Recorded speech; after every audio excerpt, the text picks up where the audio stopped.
It's a blue morning show where the vibes are flowing, so fresh, so low. Everything's about Chelsea, feel like pride. We repping our team, standing side by side. Win or lose, we carry that blue. Cause Chelsea, sleep Chelsea, it's all true. All them a cheer, them a cheer. Cheer, cheer, cheer, loud, loud, loud, no. All them a cheer, them a cheer. Cheer, cheer, cheer, cheer, loud as the crowd.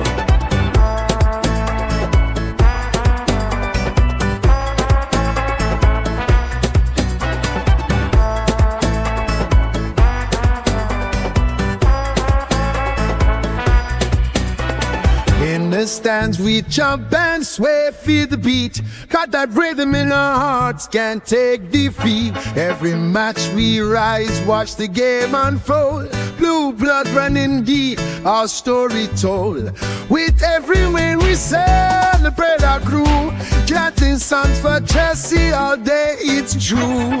All them a cheer, them a cheer. Cheer, cheer, cheer, loud, loud, loud, no one. All them a cheer, them a cheer. Cheer, cheer, cheer, cheer, loud as the crowd. So the banners fly high under the sun. Every player on that field, together we run. With each kick we feel the passion ignite. For Chelsea our hearts shine forever bright. All them a cheer, them a cheer. Cheer, cheer, cheer, loud, loud, loud, no. All them a cheer, them a cheer. Cheer, cheer, cheer, cheer, loud as the crowd.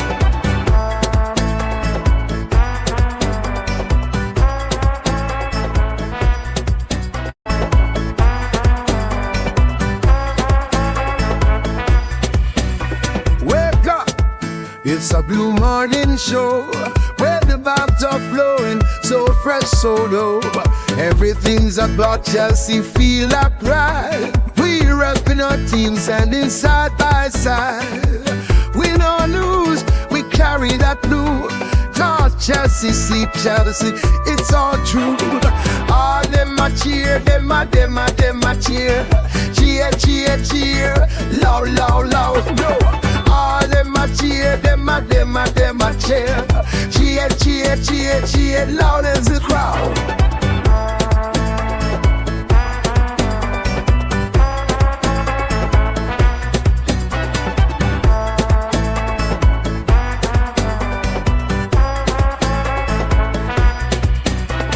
In the stands we jump and sway, feel the beat. Got that rhythm in our hearts, can't take defeat. Every match we rise, watch the game unfold. Blue blood running deep, our story told. With every win we celebrate our crew. Chanting songs for Chelsea all day, it's true. All them a cheer, them a cheer. Cheer, cheer, cheer, loud, loud, loud, no one. All them a cheer, them a cheer. Cheer, cheer, cheer, cheer, loud as the crowd. So the banners fly high under the sun. Every player on that field, together we run. With each kick we feel the passion ignite. For Chelsea our hearts shine forever bright. All them a cheer, them a cheer. Cheer, cheer, cheer, loud, loud, loud, no. All them a cheer, them a still blue.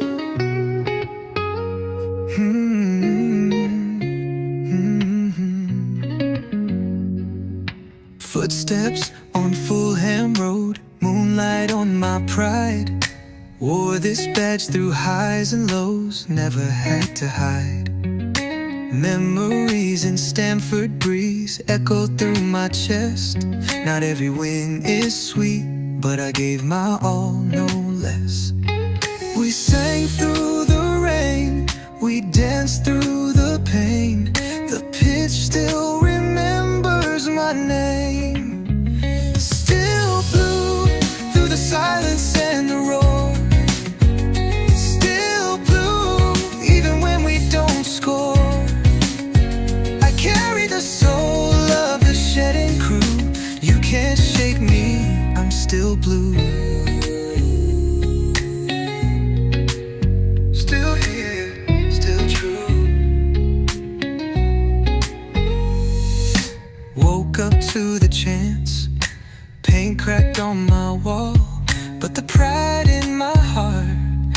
never faded at all.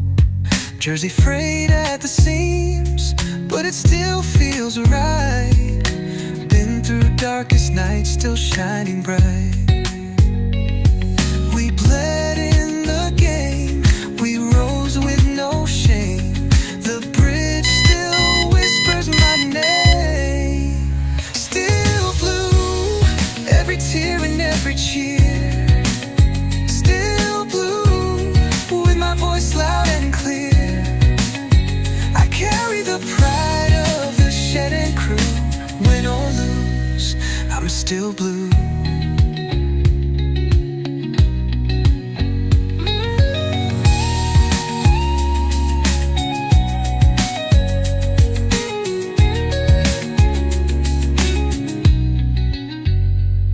From Drogba's fire to Ritz's run, we stood tall under every sun.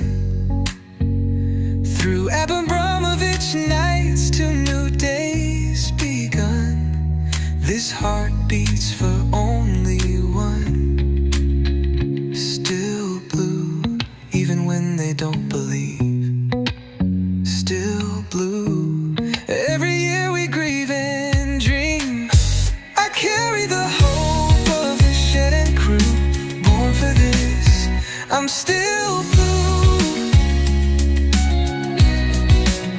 Still blue.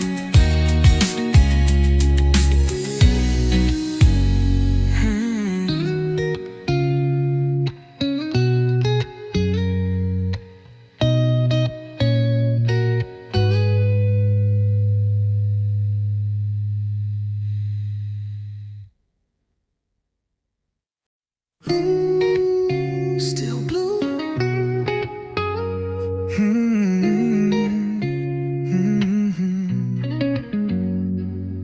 Footsteps on Fulham Road, moonlight on my pride.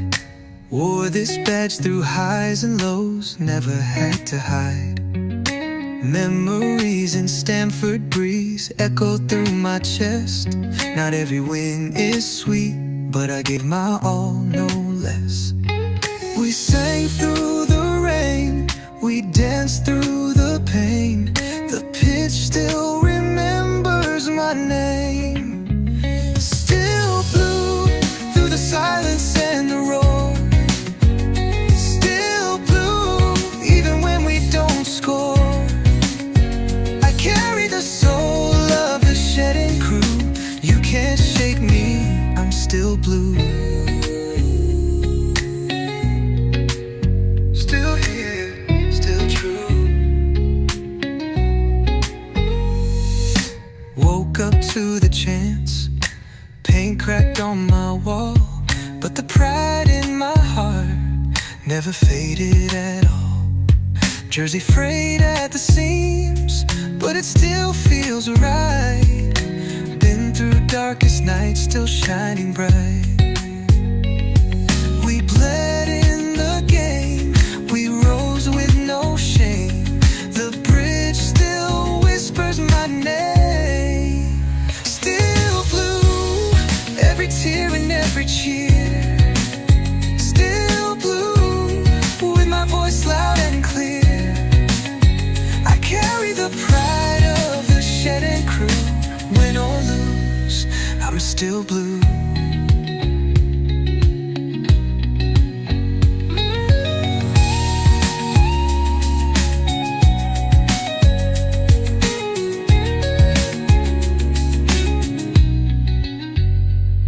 From Drogba's fire to Ritz's run, we stood tall under every sun. Through Abramovich nights to new days begun, this heart beats for only one. Still blue, even when they don't believe. Still blue, every year we grieve and dream. I carry the hope of the shed and crew. Born for this, I'm still blue. Still blue.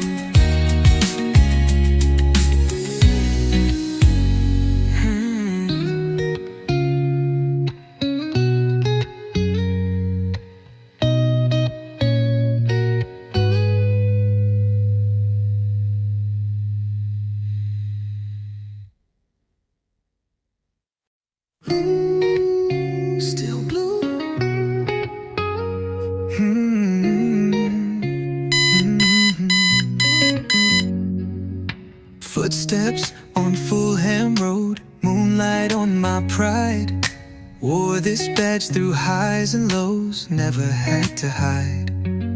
Memories in Stamford breeze echo through my chest. Not every win is sweet, but I gave my all, no less. We sang through the rain, we danced through the pain. The pitch still remembers my name.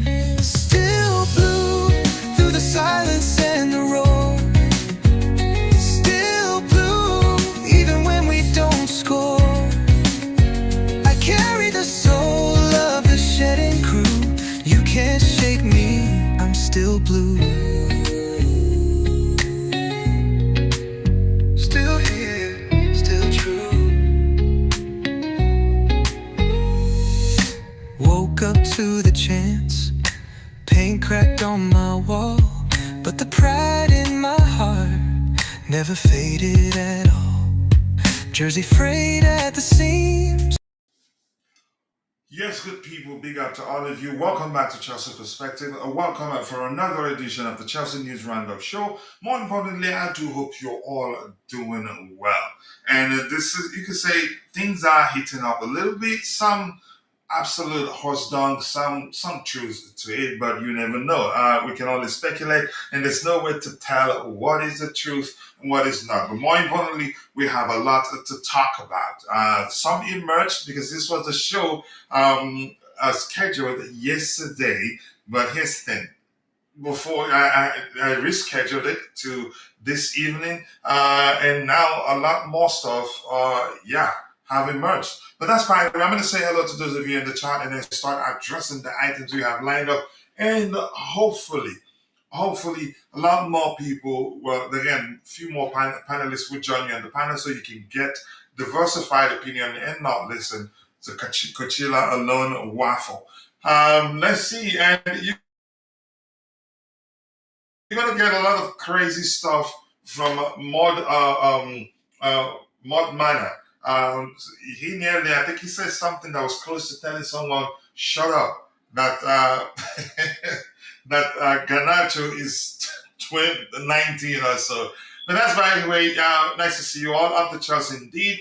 Let's see what else we have here. Anything important? I did see Ty.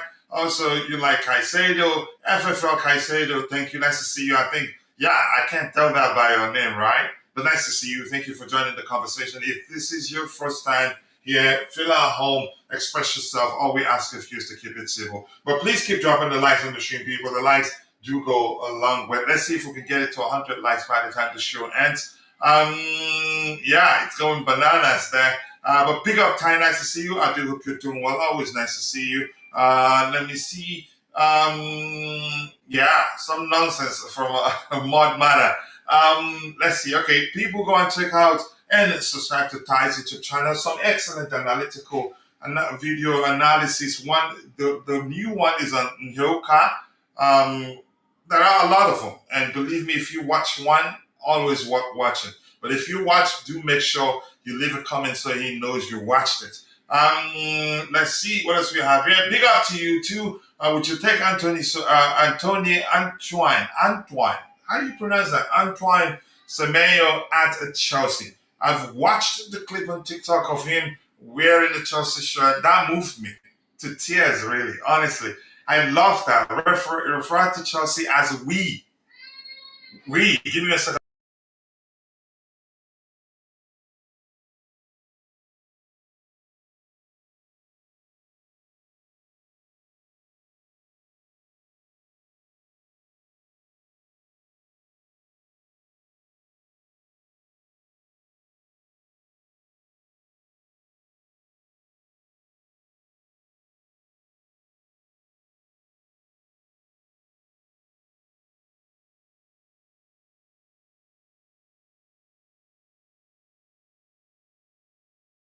Sorry, guys, you can't leave them 1 minute and war starts. But yeah, I like him. Even before that, I've always liked him as a player. He's explosive. He's an excellent dribbler, and he can get you goals too. He can also create. I wanted Xavi Simons over him for some other reasons. Price tag, I think, was one of the reasons. But I thought was it price tag or the fact that he wasn't available? That was the reason why I said, okay, I'll take Xavi Simons over him. And irrespective of what you're seeing, that is Xavi Simons, you could say how badly things have gone for him at Tottenham, he's still a good player. Chances are, if he chose Chelsea over Tottenham, or maybe if we signed him because we didn't know what happened, he'd be firing an all cylinders. So I'm not going to start slating him because he joined our rival, and after all, he waited for us for throughout the entirety of the duration of the transfer window. But that's by the way. Yes, I'll take him anytime, any day. And big up to you too, Ty. Nice to see you. I do hope you're doing well. I appreciate you finding the time to join the conversation. Disasi gone in January. Some good news. We'll get to that in a bit. Let's see. So big up once again to everyone in the chat. I appreciate you all finding the time to join the conversation. Let's see who else was here. Yeah, not me. You know them. I thought Nico, how do you pronounce that? Schlotterback would have joined over a Cucurella. Okay, good conversation right there. We needed a CB. What else do we have here? Kachila Nico Schlotterback would be perfect for Chelsea. His signing will be like how Liverpool signed Victor Van Dijk during the 2018 January transfer window. Hopefully, Chelsea can do the same. Let's see what happens. Are we looking at him? I haven't seen anything to suggest we're looking at him. But let's see what happens. And without wasting much of your time, we will get into addressing the items we have lined up. All right, let's see. The presentation window right here, like this, and like that. Flip things over so we can see what we're talking about here. All right. Big up to you too, Mikey Newman. Always nice to see you. I do hope you're doing well, and thank you for finding the time to join the conversation. How about Cahill? We signed him in 2012. Cahill, I think he was underrated. I think this is, we'll find out in a bit. Okay, the first item here, I honestly not going to pretend I know this guy. And if you know him, for those of you in the chat that know him, and Ty hasn't done anything, so done a video on him, so that I'd watch and know, you could get to know him even better, go to know him, because I don't know anything about him. I don't know SHIT about him. But if you know him, educate us, please. Who is this kid? Chelsea could make an offer of up to 50 million euros. That's equivalent to 43.7 million pounds for Lille midfielder Ayyoub Bouaddi in the January transfer window, according to Cut Side. If you know him, educate us. I know nothing about him, honestly. I might have seen him play, but didn't pay attention specifically to him when Lille played. But we've been lucky with players. How many players have we signed with Lille? So let me not just generalize it, because Hazard, how well he did at Chelsea, and generalize that we've been lucky with Lille. But how many players have we signed from there, really? Yeah, if you're watching and you know him, please educate us.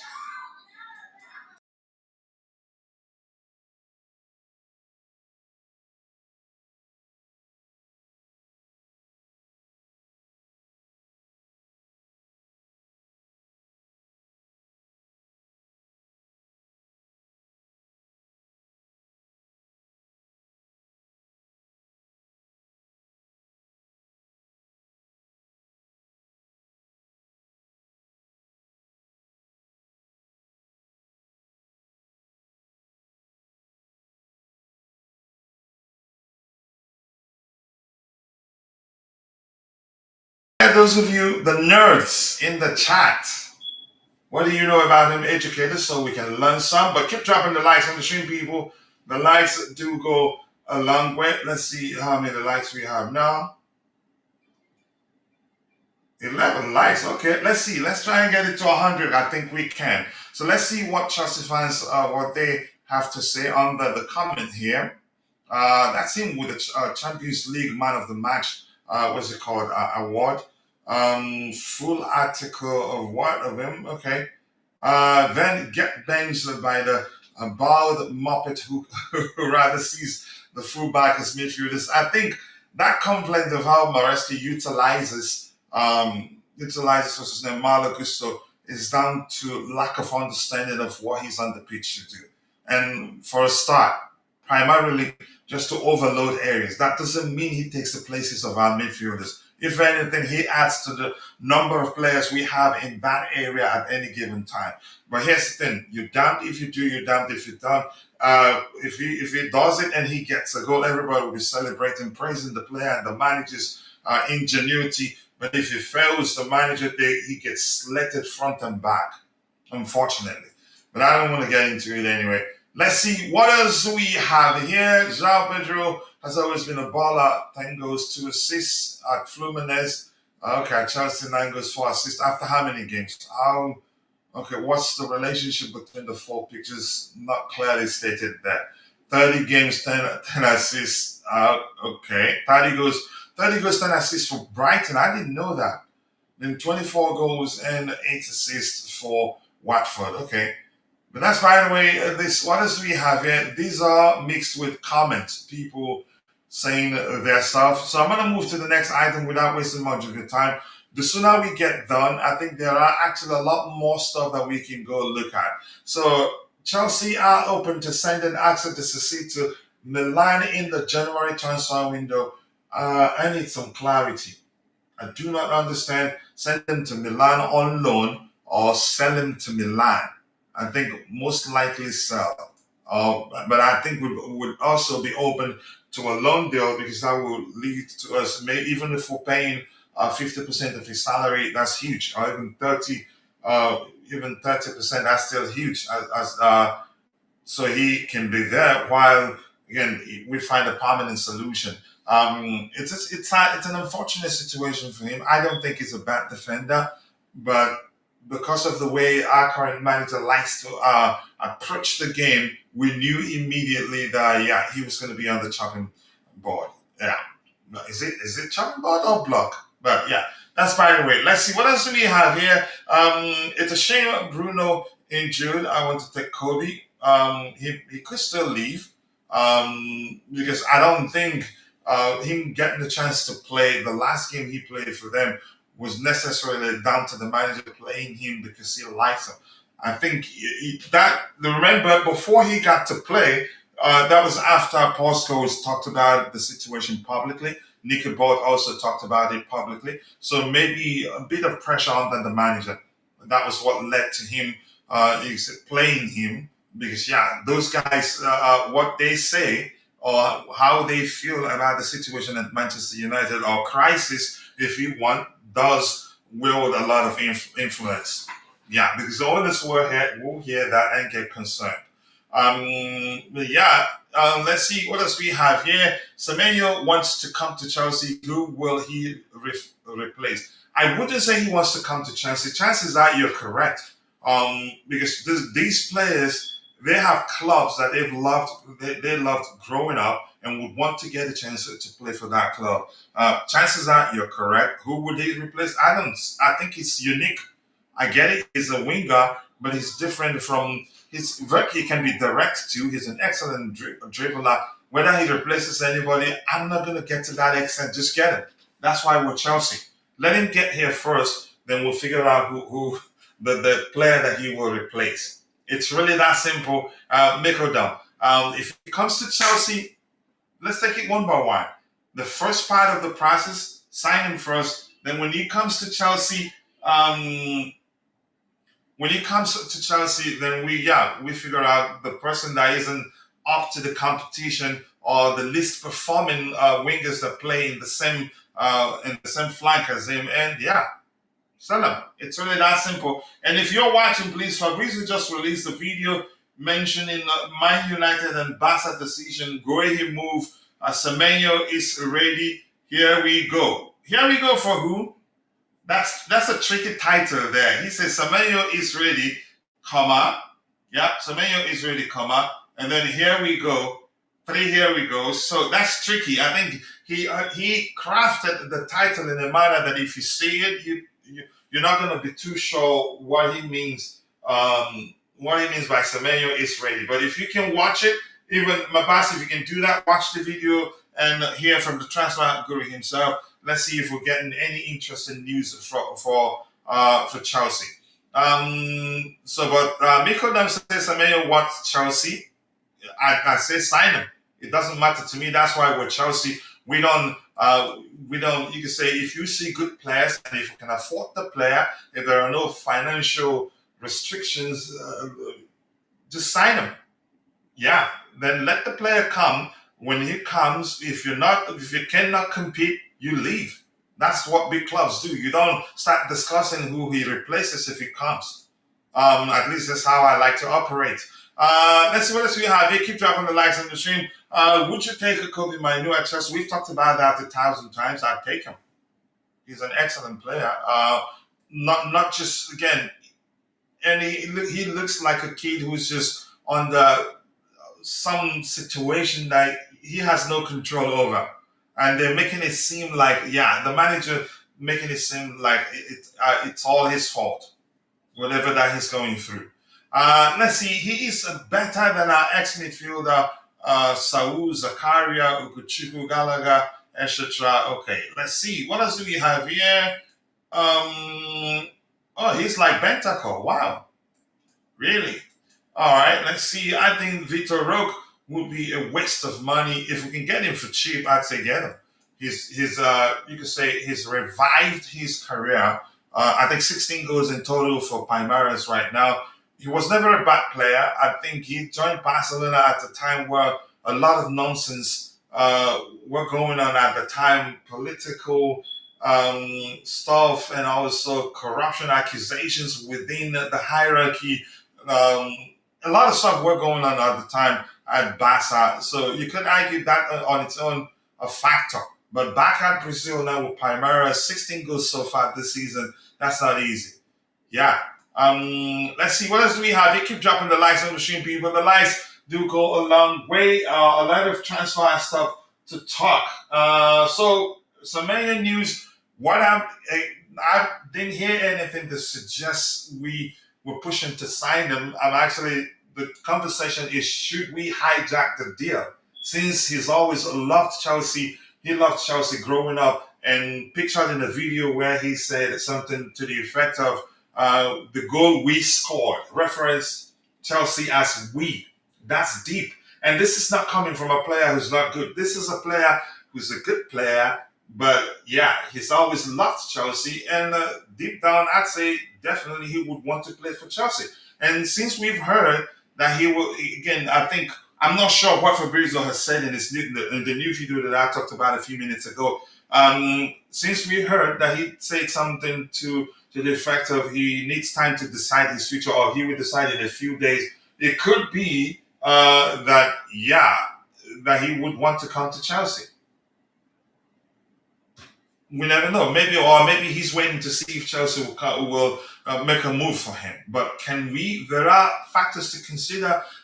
Chance, I don't know whether we're clear of the UEFA restrictions, which means we cannot register all the players we sign, except if we there's something we need to deal with first. I'm not well acquainted with the situation, but there are factors that could lead to us not pushing for him.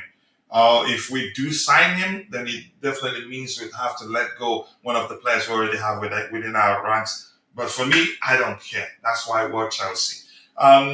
Let's see. What else do we have here? Is the Semenyo news for real? No, we're just having a conversation. Should we move to hijack the deal? I'd say for £65 million, I think around that number, do it. He has Premier League experience. He's proven he can do it consistently in the Premier League. Even when his team is struggling, he still stands out. Could have scored 2 against us. That game that ended 0-0. He is that good.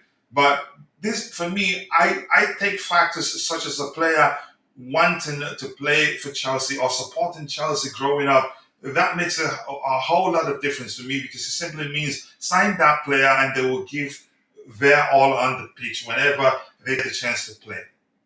But that's right. When we have Bobby on the panel, Bobby, I do hope you're doing well. Thank you so much for finding time to join the conversation. Your thoughts? Semenyo available on the market for £65 million release clause. I'd say hijack the deal. Then when he comes, if we're willing to keep all the wingers, if anybody doesn't want to compete, they can leave. Or we can just decide, yeah, we definitely will have to move someone on. We just move someone on because that's what big clubs do. But big up to you, Bobby. Let's hear you. Yeah, big up, coach. I'm not going to stay long at too long at all because it's really late and I'm Okay. exhausted. But I thought I'll join just to keep you company. Listen, coach, we're not doing the Semenya deal. I don't think they're doing anything this January.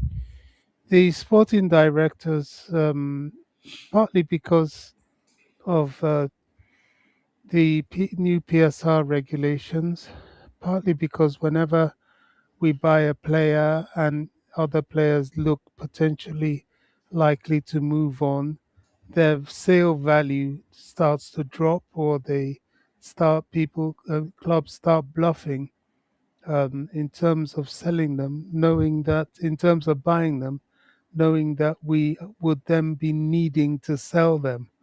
We've been in that position before, and we should be very weary of it. Look, the sporting directors made a mistake in the summer yet again. They foolishly made an investment into Garnacho and Gittins when they could have thrown that money to getting Morgan Rogers. And people may say, "Oh, it's only one player." I can assure you that Morgan Rogers, that one player, it would have been better to have him than both Garnacho and Gittins. They've dropped the ball again. The squad has been weakened and reduced because they got rid of too many strikers in a panic, getting rid of Nkunku, getting rid of Jackson. Yes, you may say it was the European regulation and penalty that pushed that, but that was if we wanted to sign new players beyond the ones that we had purchased already. I think the planning has been very poor, and I don't see them having the wherewithal really to be able to bring in Semenya and navigate the squad as it is. Now, if they don't violate PSR financial regulations, I would say, okay, bring him in and let the others struggle for a place. And if they don't like it, come the summer, they engineer their way out of the club. But you see, the sad thing is that Chelsea back themselves into a corner time and time again. Because if they have one or two of these players left either languishing in the reserves or on the bench, our media and our fan base, who can't keep their mouth shut for dust, will make it public knowledge and regurgitated knowledge, resounding knowledge, that there's a player that needs to be gotten rid of. And of course, other clubs will then hang on to their purse strings. They may initially have wanted the player, but when they see we're desperate to offload him, um, they will drop the price. And also, in a reverse situation, if we say, okay, let's offload the player before we buy, if we offload a player and we're looking to buy, clubs will then see that we're desperate to buy and increase the price. So it's a catch 22 we put ourselves in due to poor planning in the first place. So, I know I'm going round in circles a bit, but what I would say is, okay, if you really want to buy him, then have a overcrowded number and put one of those wingers um, in the reserves, because they're really not good enough for the Chelsea first team squad. Mm. All right, thank you so much, Bobby. I appreciate you for that. Here's the thing. With Chelsea, if we can afford signing any player, as long as that player is good and will make us better, sign the player, and whatever player we have that isn't ready to compete should just, yeah, leave and not let the door hit them on their way out. And my C's, my Canadian sister is in the house in Miss Melina. Nice to see you. Happy holiday. Happy holiday to you too. I do hope you're doing well, and I appreciate you finding the time to join the conversation this evening. It is 4:47 p.m. for me. Always nice to have you, and I can't wait for our next collab because you're excellent football mind.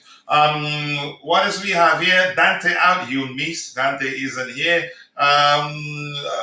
Okay, saying hello in Arabic. I'm guessing. Correct me if I'm wrong, but I think that's Arabic.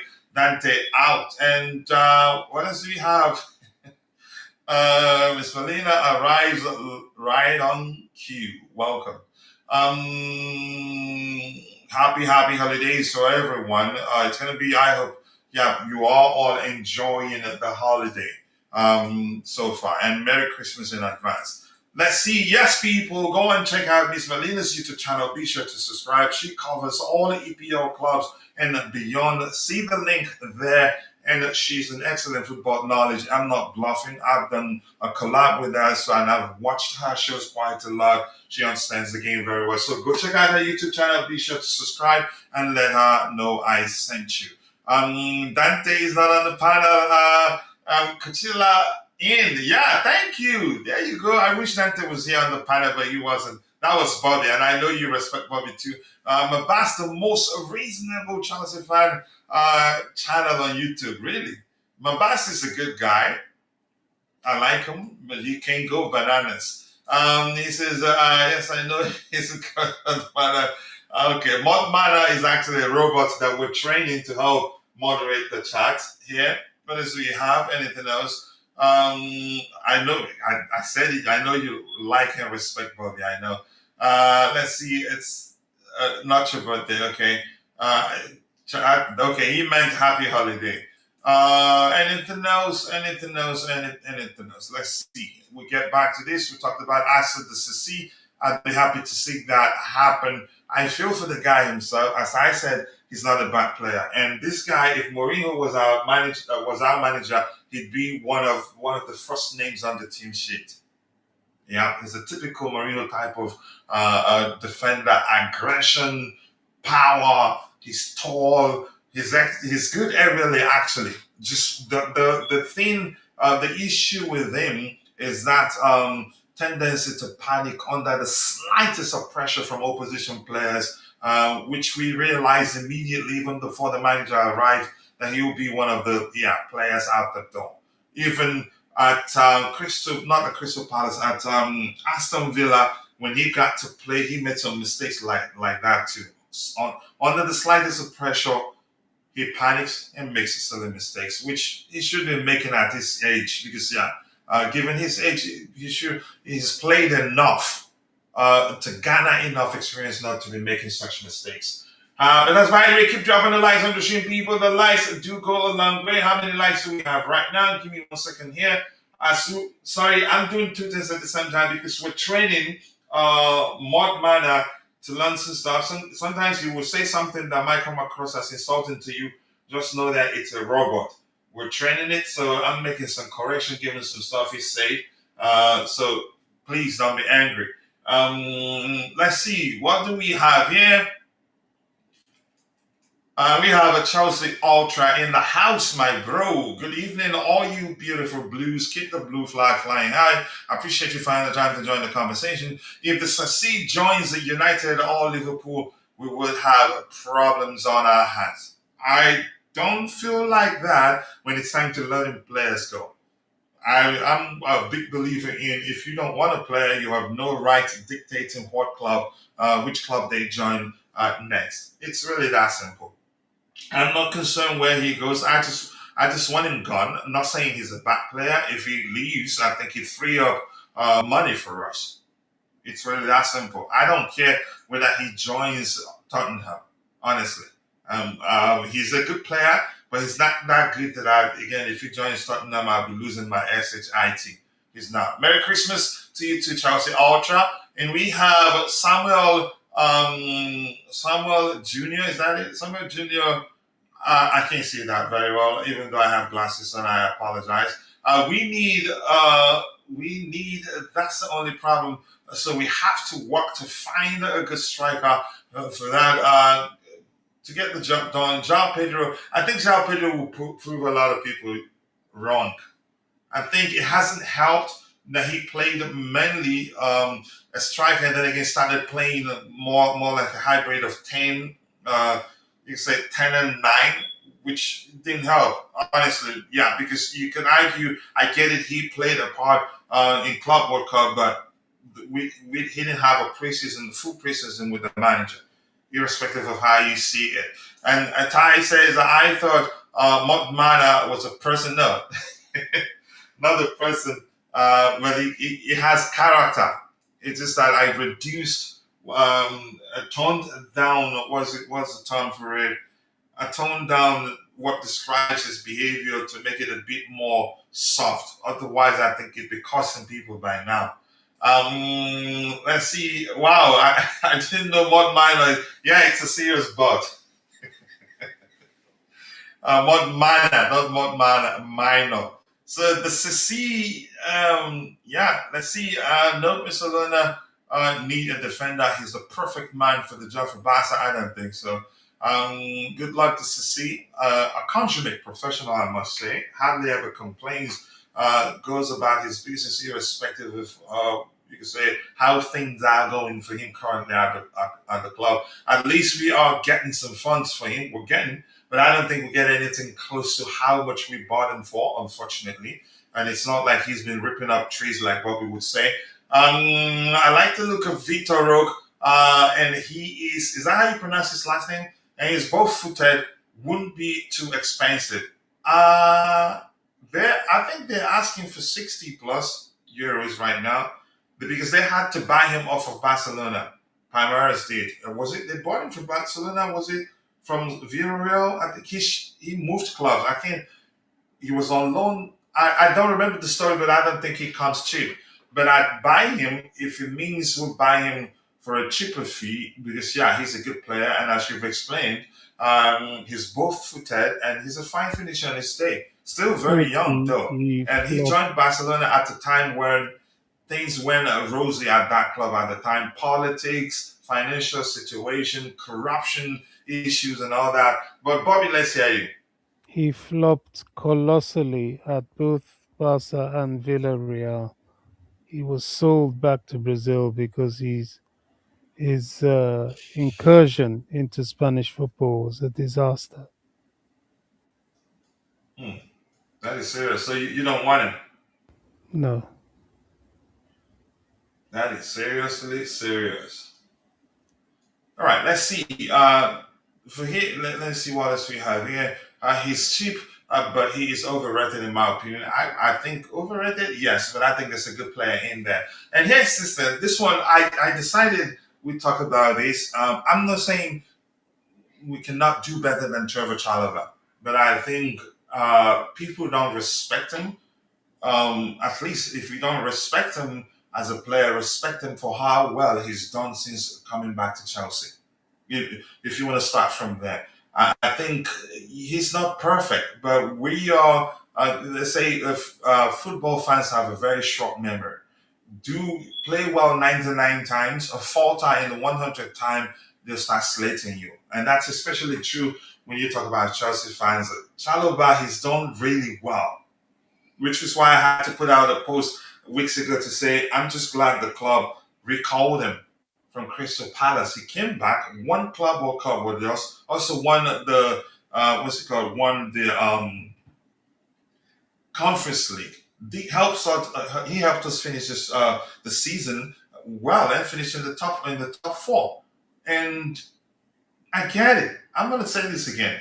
We can do better than Chalobah, but we have to appreciate him and respect him for how well he's done since returning. He's actually been one of our best defenders, and yet people will still name call him, say a lot of nonsense about him, even though they know we cannot do better at the moment.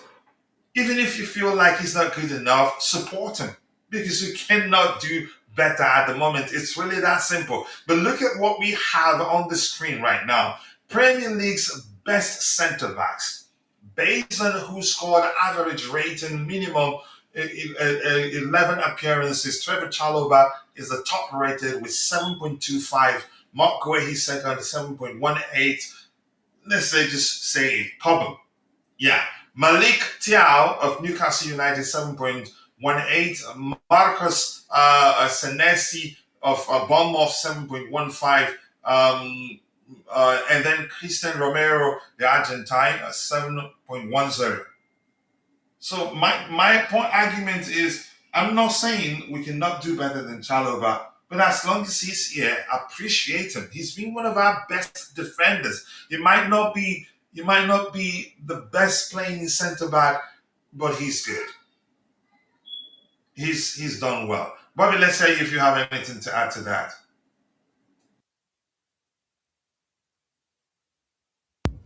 So, who's this we're talking about? Chalaba? Yes, Shallow, but I'm just saying for people to respect him, and I don't think that's we can. I don't think he's the best we can do. But right now, he's one of our best defenders, and he's performing. Honestly, He's not there's, perfect. Mistakes, you could say, are inevitable, irrespective of how good of a player you are. We've seen Van Dijk make worse mistakes than him. yeah. But go ahead. There's a thing in football where mud sticks. People like to just label a player and leave no room for development, improvement, and overall changes. Robert Sanchez, there are still people at so called Chelsea fans and indeed football fans who think the answer to Chelsea is to get another goalkeeper. I say to the contrary. I think at this point in time, Robert Sanchez is the best goalkeeper in the Premier League. And I don't say that lightly. Donnarumma, well, he might be pushing second, but really, Rob Sanchez has improved that significantly. And Trevor Chalobah, the same thing. People, when they don't fancy a player, they can never see the good in the player. Yes, he makes the occasional mistake here and there, but as you've said, every world renowned centre back has made an error. It's normal. John Terry's made an error. I remember once John Terry scoring an own goal, clear accident, the ball hit his head. But it happens. There's no 100 percenter out there. And as far as defenders, centre backs are concerned, Chalaba is right up there. Whether people like him or not, whether they want him not to become a good defender or not, he is an excellent defender. And you can't just, you see, I've never subscribed to this looking at a player's face or looking at a player that for whatever reason you don't like, or whatever reason you like, and pushing them forward as the best thing since sliced bread. I was always an advocate that always attacked my own England team because they would often have managers that were pushed by the media who would then play players based on, oh, I like this player and I don't really like this player, and therefore never really fielding the best players. I remember when Paul Scholes wasn't really fancied in the midfield, and at one time he was probably the best midfielder in in the Premier League. Then the list goes on and on and on, where it's as far as the national team is concerned. And I think Chelsea fans are very much the same with Chelsea. I think players like Chalobah are victims of that, as is Sanchez. It's only recently people are beginning to understand that this guy has changed. He's improved significantly. And I think the same with Chalobah. Chalobah has remarkably improved and actually become a bit of Even a on the leader. ball, actually, even his ball playing, you could say, showings have been good, honestly. Yeah. And he's become a bit of a leader in that back line.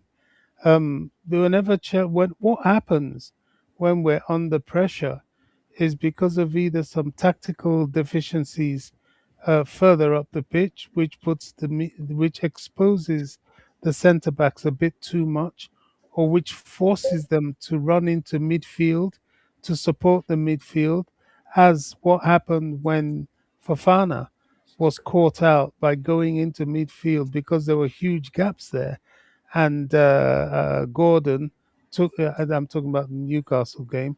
Gordon took the ball from him and crossed it, and Walter Made scored their first goal. And then people started saying, "Oh, Fofana's this, Fofana's that." No, he was doing double his job. He was doing the defensive midfield part, which was lacking, and doing his centre back position. And something had to give, especially when he lost the ball. So Chalobah is an improved defender. He is a very, very good defender.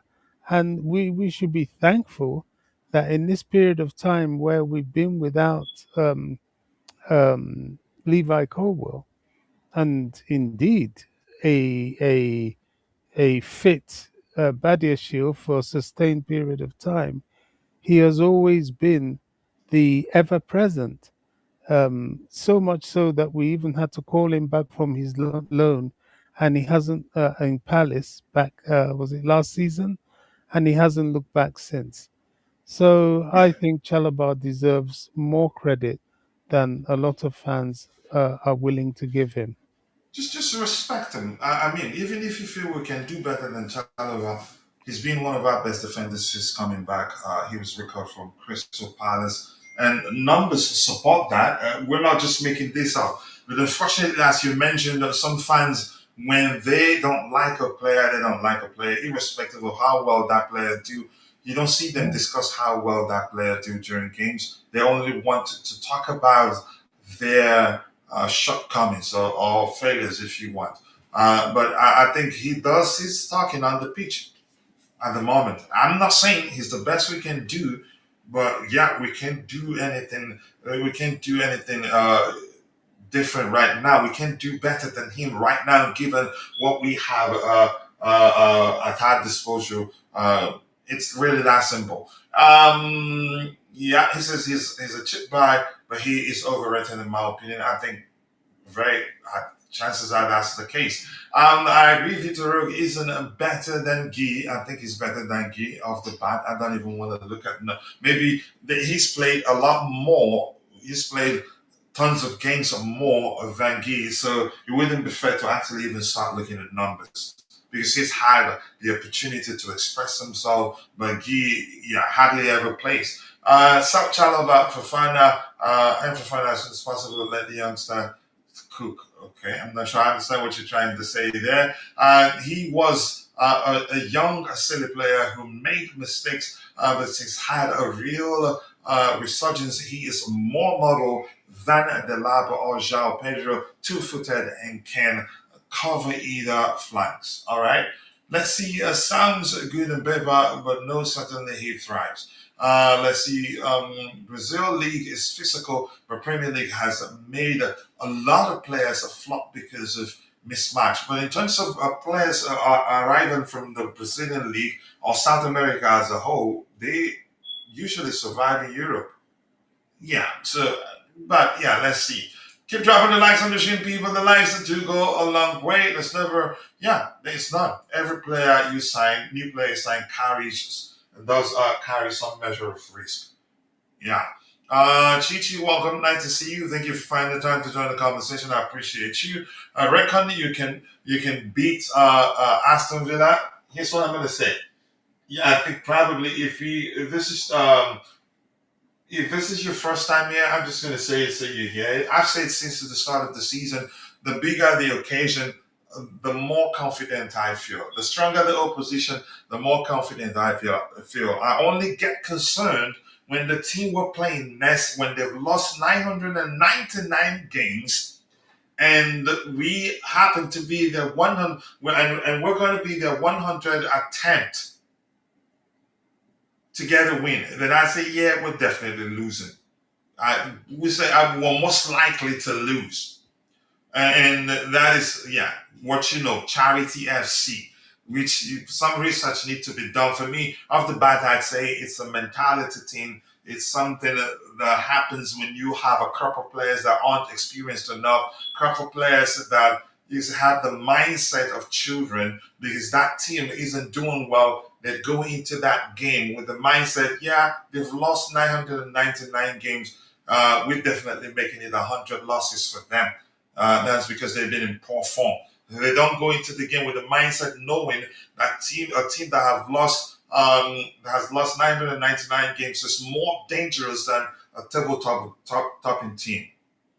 Yeah, and with the mindset that, yeah, definitely the 3 points already ours. We just go just there. Us being there is just a mere formality. So yeah, Charity FC for you. But Aston Villa, the fact that they've been winning games left and right, I'd say most likely, I think the worst result on that day will be a draw. And we're still training an AI also on our web app. We're training our AI to learn how to predict games with using numbers. But predictions and that is doesn't they're not predictions can only give you a good idea with regards to what the most likely outcome of a game would be, but it can actually flip towards the opposite side in a very shocking way. Yeah, after all, you've heard people here say the that Leicester City winning the league the year they won it defied mathematics. That year 2 plus 2 became -1. So that's why in football, you don't just look on paper and say the next result will definitely be like this. It depends to say most likely. Yeah, most likely, yeah, but not definitely. Let's see what else we have here. We'll do a video on Ayyoub Bouaddi. Okay, with Ayyoub soon. Just needed to get my voiceover voice back. I lost it on Saturday, celebrating the comeback. That was a huge comeback, but do it tight, please. He's back in the national team too. Is he really? Wow.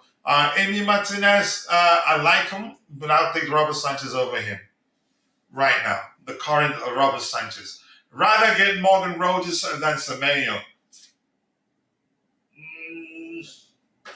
I'm not gonna start doing that calculations right now. Let's get whoever we want to get, and anybody that doesn't want to compete, bye Felicia. Morgan Rogers is now an 80 plus, yeah, 80 to 100 million pounds player. These owners are looking for potentials. They can grow and eventually profit off of the of if it's priced beyond that. Okay, I disagree with what you said, but let's say something about Morgan Rogers. If the owners feel like he makes us stronger, and if they really want him, they get him. If we're not under any sort of restrictions, they've shown that they don't shy away from buying players as long as that player is good. And Morgan Rogers, how old is he? I think he's still within the age range that they like to buy. Yeah, or age bracket maybe. Hi to you too, CFC Eugene. I do hope you're doing well. I appreciate you finding the time to join the conversation, my bro. It's been a minute, but always nice to see you. I think the pattern shows, the evening shows are more suitable for you, for lack of a more relatable or accurate language there. And I was waiting for you to pull up the statistics. Tony, what are you doing in the chat? You were there with your video on. I was saying, there you go. We're going to look at some spider chat and some stuff today. What happened, bro? But nice to see you, Tony. I appreciate you finding time to join, even if you being in the chat is what works best for you. But the evening shows plus the blue morning shows both will be back consistently because, yeah, we're getting to the January transfer window. And, the news is everywhere right now. And have any of you... has anyone watched Fabrizio Romano's new video with that tricky you could say, clickbait title, you could call it. We spent 100 million plus on Enzo and Caicedo. So, yeah, exactly. As long as you're good, they don't mind paying. Except if some restrictions means that we cannot, you can say, go beyond certain amount of money. We stopped paying anything over 70 million as soon as Bali had more power. It was Bali who slapped the cash. I think what you're referencing is Bali slapping the cash on older players, on older, more experienced players. I think that's the debate within the fan base. I actually don't want to weigh into that. But I think if we really want Morgan Rogers and we're not under any financial restrictions, I think we'd get him. And how old is he right now?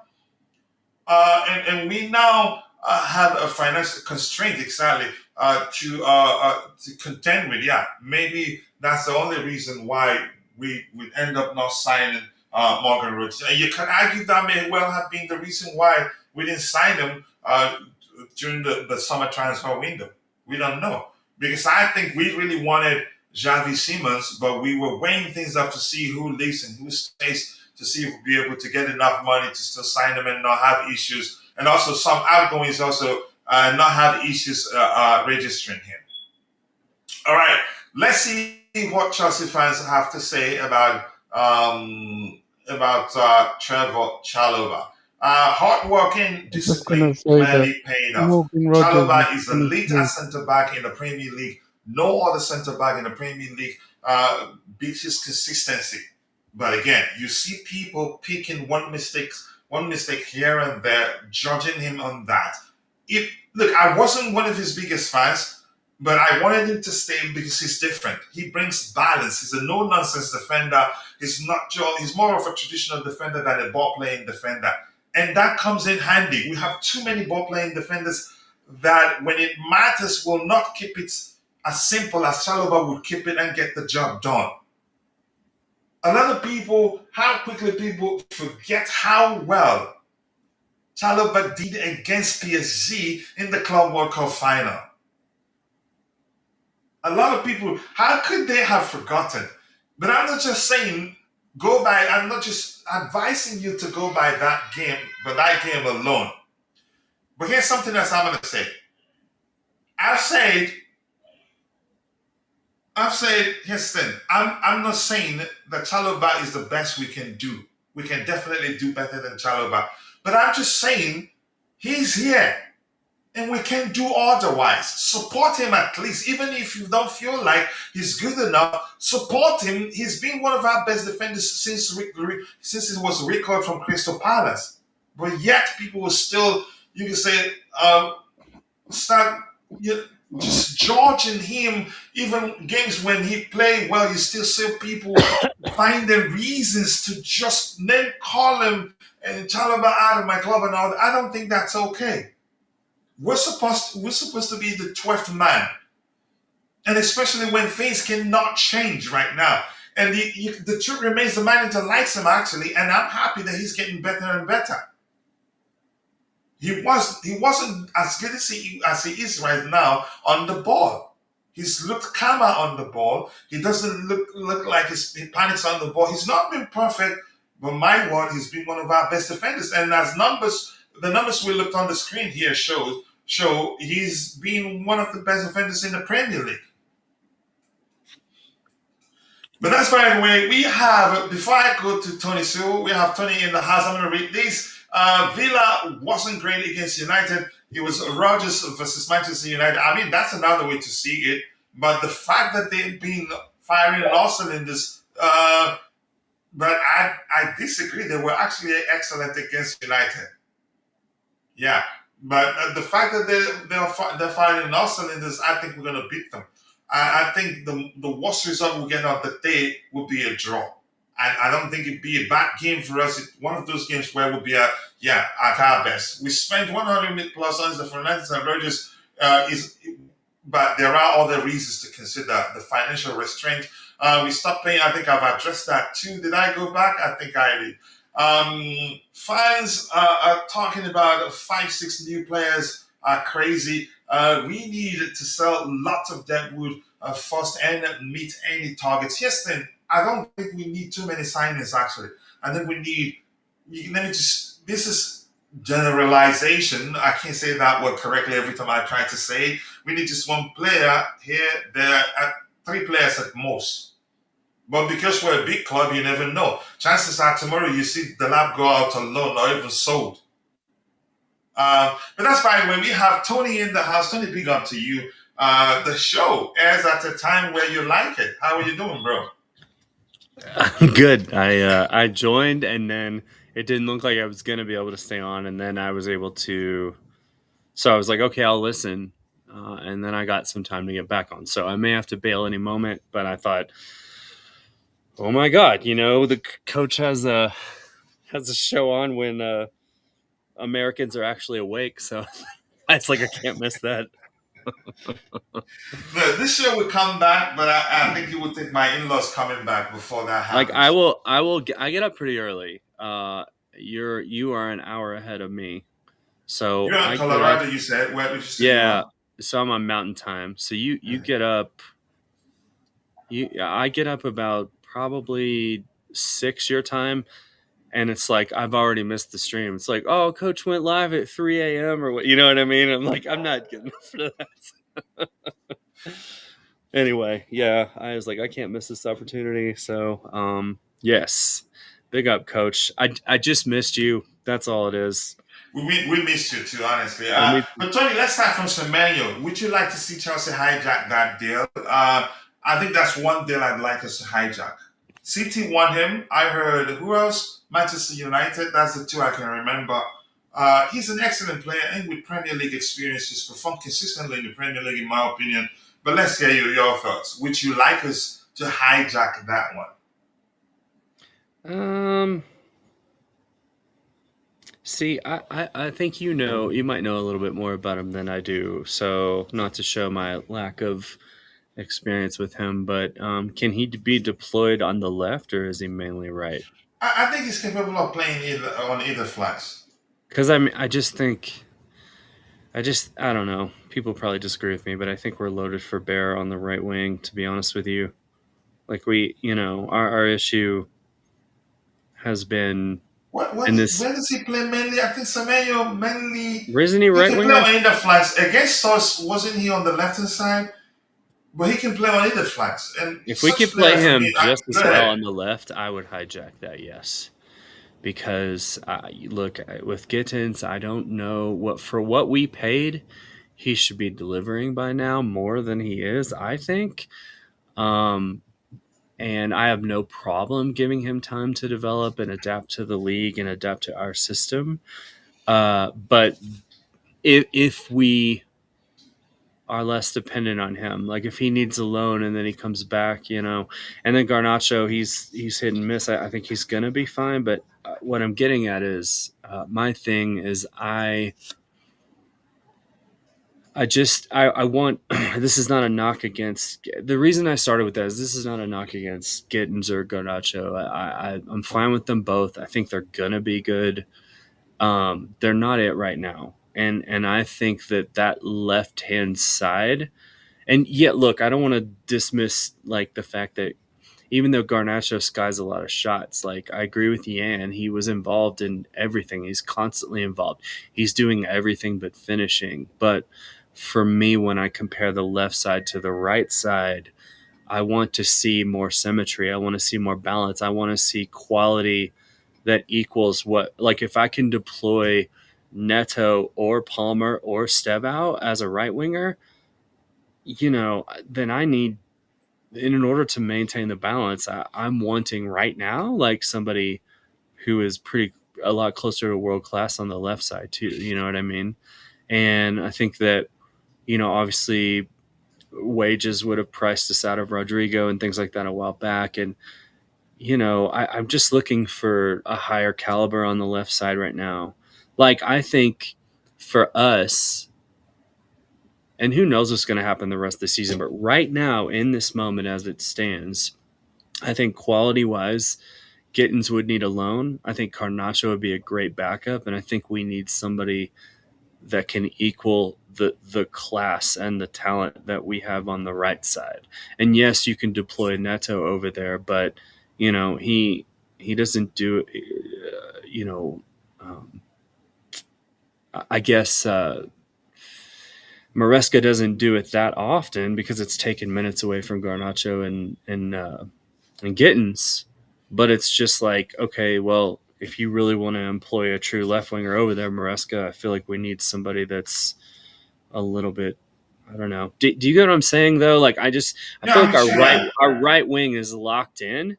If we could plug him on the left wing and he's okay with that and he's just as comfortable there, then yeah, I just think that the left wing needs a little bit of an upgrade, like somebody who can cut inside and actually score goals. I mean, because if we're providing that goal scoring, and yes, Garnacho gets assists too, but if we can get somebody in at the left wing that can provide a goal scoring threat just as much as the right side, I mean, I just think that's a bit of a game changer right now because when you put Palmer in, they don't know what to do with him. When he's fully fit, like, you know what I mean? It's very hard to mark him out when he's able to do what he wants, and he's popping up everywhere and interchanging. But and I know that front line's very fluid too, and oftentimes you'll see him swapping sides for a few minutes, and that's confusing. But if the talent on the left was just as and the skill and the class and the caliber was just as dangerous as the right, I mean, that's like now it's just like I don't know if the threat's coming from the left or the right. The goal can come from either side. Oh my God, here's Palmer or Steval in the middle. Like, I mean, it's a nightmare for defenses because it's like, who do I mark out? Who do I worry about? And I just think that left side is not a lot, but it's lacking a bit. So if we're looking at wingers, I really need a left sided winger um, that is a little bit further than the two that we have right now. Yeah, That's just me personally. I think And I we've know you like done Garnacho. I do too. I just want to be clear, like, what we've done like is he needs a little more Bobby, I time. don't think he can hear you. Give him a few minutes. I think he's dropping. uh, No, I'm here. I'm good. I can hear you. Okay. Sorry. Go ahead, so Bobby. what we've done on the left is a colossal mismanagement. How much did we spend on Gittins? Was it 40, 50 million?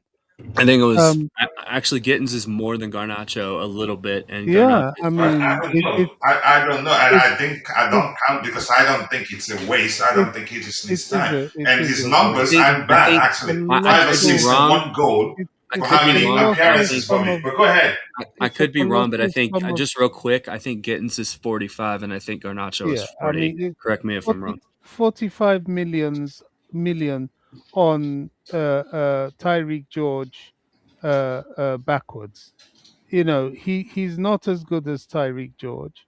We Hmm. And spent that's your we opinion. spent we spent top dollar on him, and the left side is weakened actually. And a point was made about Garnacho. He does everything but score. I beg to differ. He doesn't even beat his man often.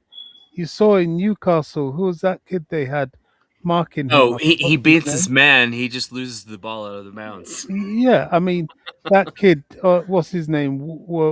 I've forgotten the name. Miley's his name. He had him in his pocket. He Hmm. couldn't get past Miley. So, and that is a physicality issue, Hmm. as well as the fact that he is still very, very much in his development. I think it was a mistake getting those two. One maybe you may get Go away ahead. with it. Here's something I wanted to say quickly.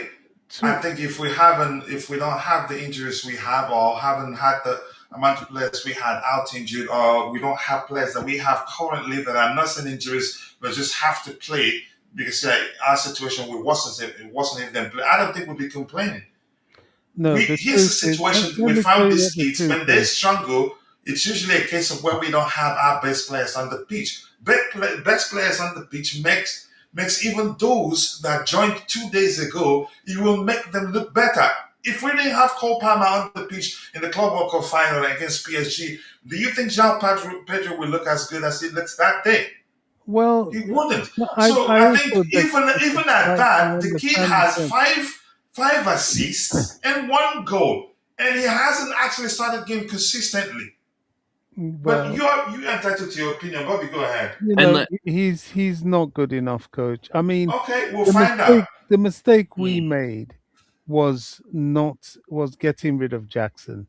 Jackson could easily do that job on the left, and he would You have been said what was the comfortable mistake, there. Bobby? Okay, Let time me out. finish. Let me Bobby, what finish. was the mistake? Let me getting rid of Jackson. Let me finish. Now, the goal that João Pedro scored, Jackson would never have been able to score it. But the link up play and provision that Jackson gives us would have added to our potency up front. I'm talking about the Newcastle game. Hmm. We did well, but ultimately that game was won for us by the spirit of our captain, who, everybody says Cole Palmer is our best player. I think Cole Palmer is an excellent player, but honestly, Chelsea's best player is Reece James. That team he can barely function unless he's, without Mm, him being there. In terms of going to the next level. So we're not far off, but that hmm. left side, it Yeah. is the Achilles heel in the progress of this team. Even if we have everybody back fit, it remains a gaping hole. Well, I And just want to. Can yeah, I add something before you? yeah, Because go I'm ahead. going to let you finish, but like you're moving on. The first point you made, like I absolutely agree with you about Jackson. Only in that aspect. I don't think keeping. Maybe it would have been. I don't know, but personally, maybe he would have developed. Maybe not. Like it may have not been tenable to keep Jackson as a striker. And even if it was, he supposedly had some kind of falling out with Maresca and maybe he can't return. But the main thing is I'm with you, Bobby. Like I agree. And I always said, like, look, man, there's a place for him. Just put him in his natural position on the left. The problem is Maresca won't do it. And for whatever reason, we may never know, because he was so determined to make him a striker. And apparently that's what he is now because everybody wants to use him like that. But that's his natural position. And and based on what I've seen from him there previous to Chelsea and what he can do on the pitch, like And for always Chelsea, felt for the like Fiorentina, he played on the always felt like Jackson would have been a better fit Here's for what's us on confusing the me. left, but Maresca won't use him there, and so we Here's can what say confuses me. that, and I agree. Yeah. But if the coach doesn't like him there, like where's his place then? Here's If they what don't, confuses me. Here's what confuses me. And one of the main reasons why I've refused to always reference Jackson when we talk about the performances of our current players. And our current players are actually doing well and will eventually prove to be a good, or they will all prove to yeah, be good signings. I haven't seen one signing that I look at and say that signing will prove to be a bad signing. If yeah, anything, I can point at one and say, eventually, if we sign one more player in that position, this will be the most likely player to leave. Here's the hmm thing, in the case of Jackson, I think we're not being fair to the club. For a player, they made it clear, whether you like to say they made it clear through briefings, that they want to keep him. yeah, he wanted to go. And every time we see reports at the time, we see something to the effect of Chelsea are not they're not planning to sell Jackson. Something that suggests except if the player wants to leave. Then you see something from Jackson's camp saying something to the effect of Jackson wants to stay and fight for his place. And then the second paragraph in the same report will read something like Jackson, but the Senegalese is still weighing up his future. Can we start being fair to our club?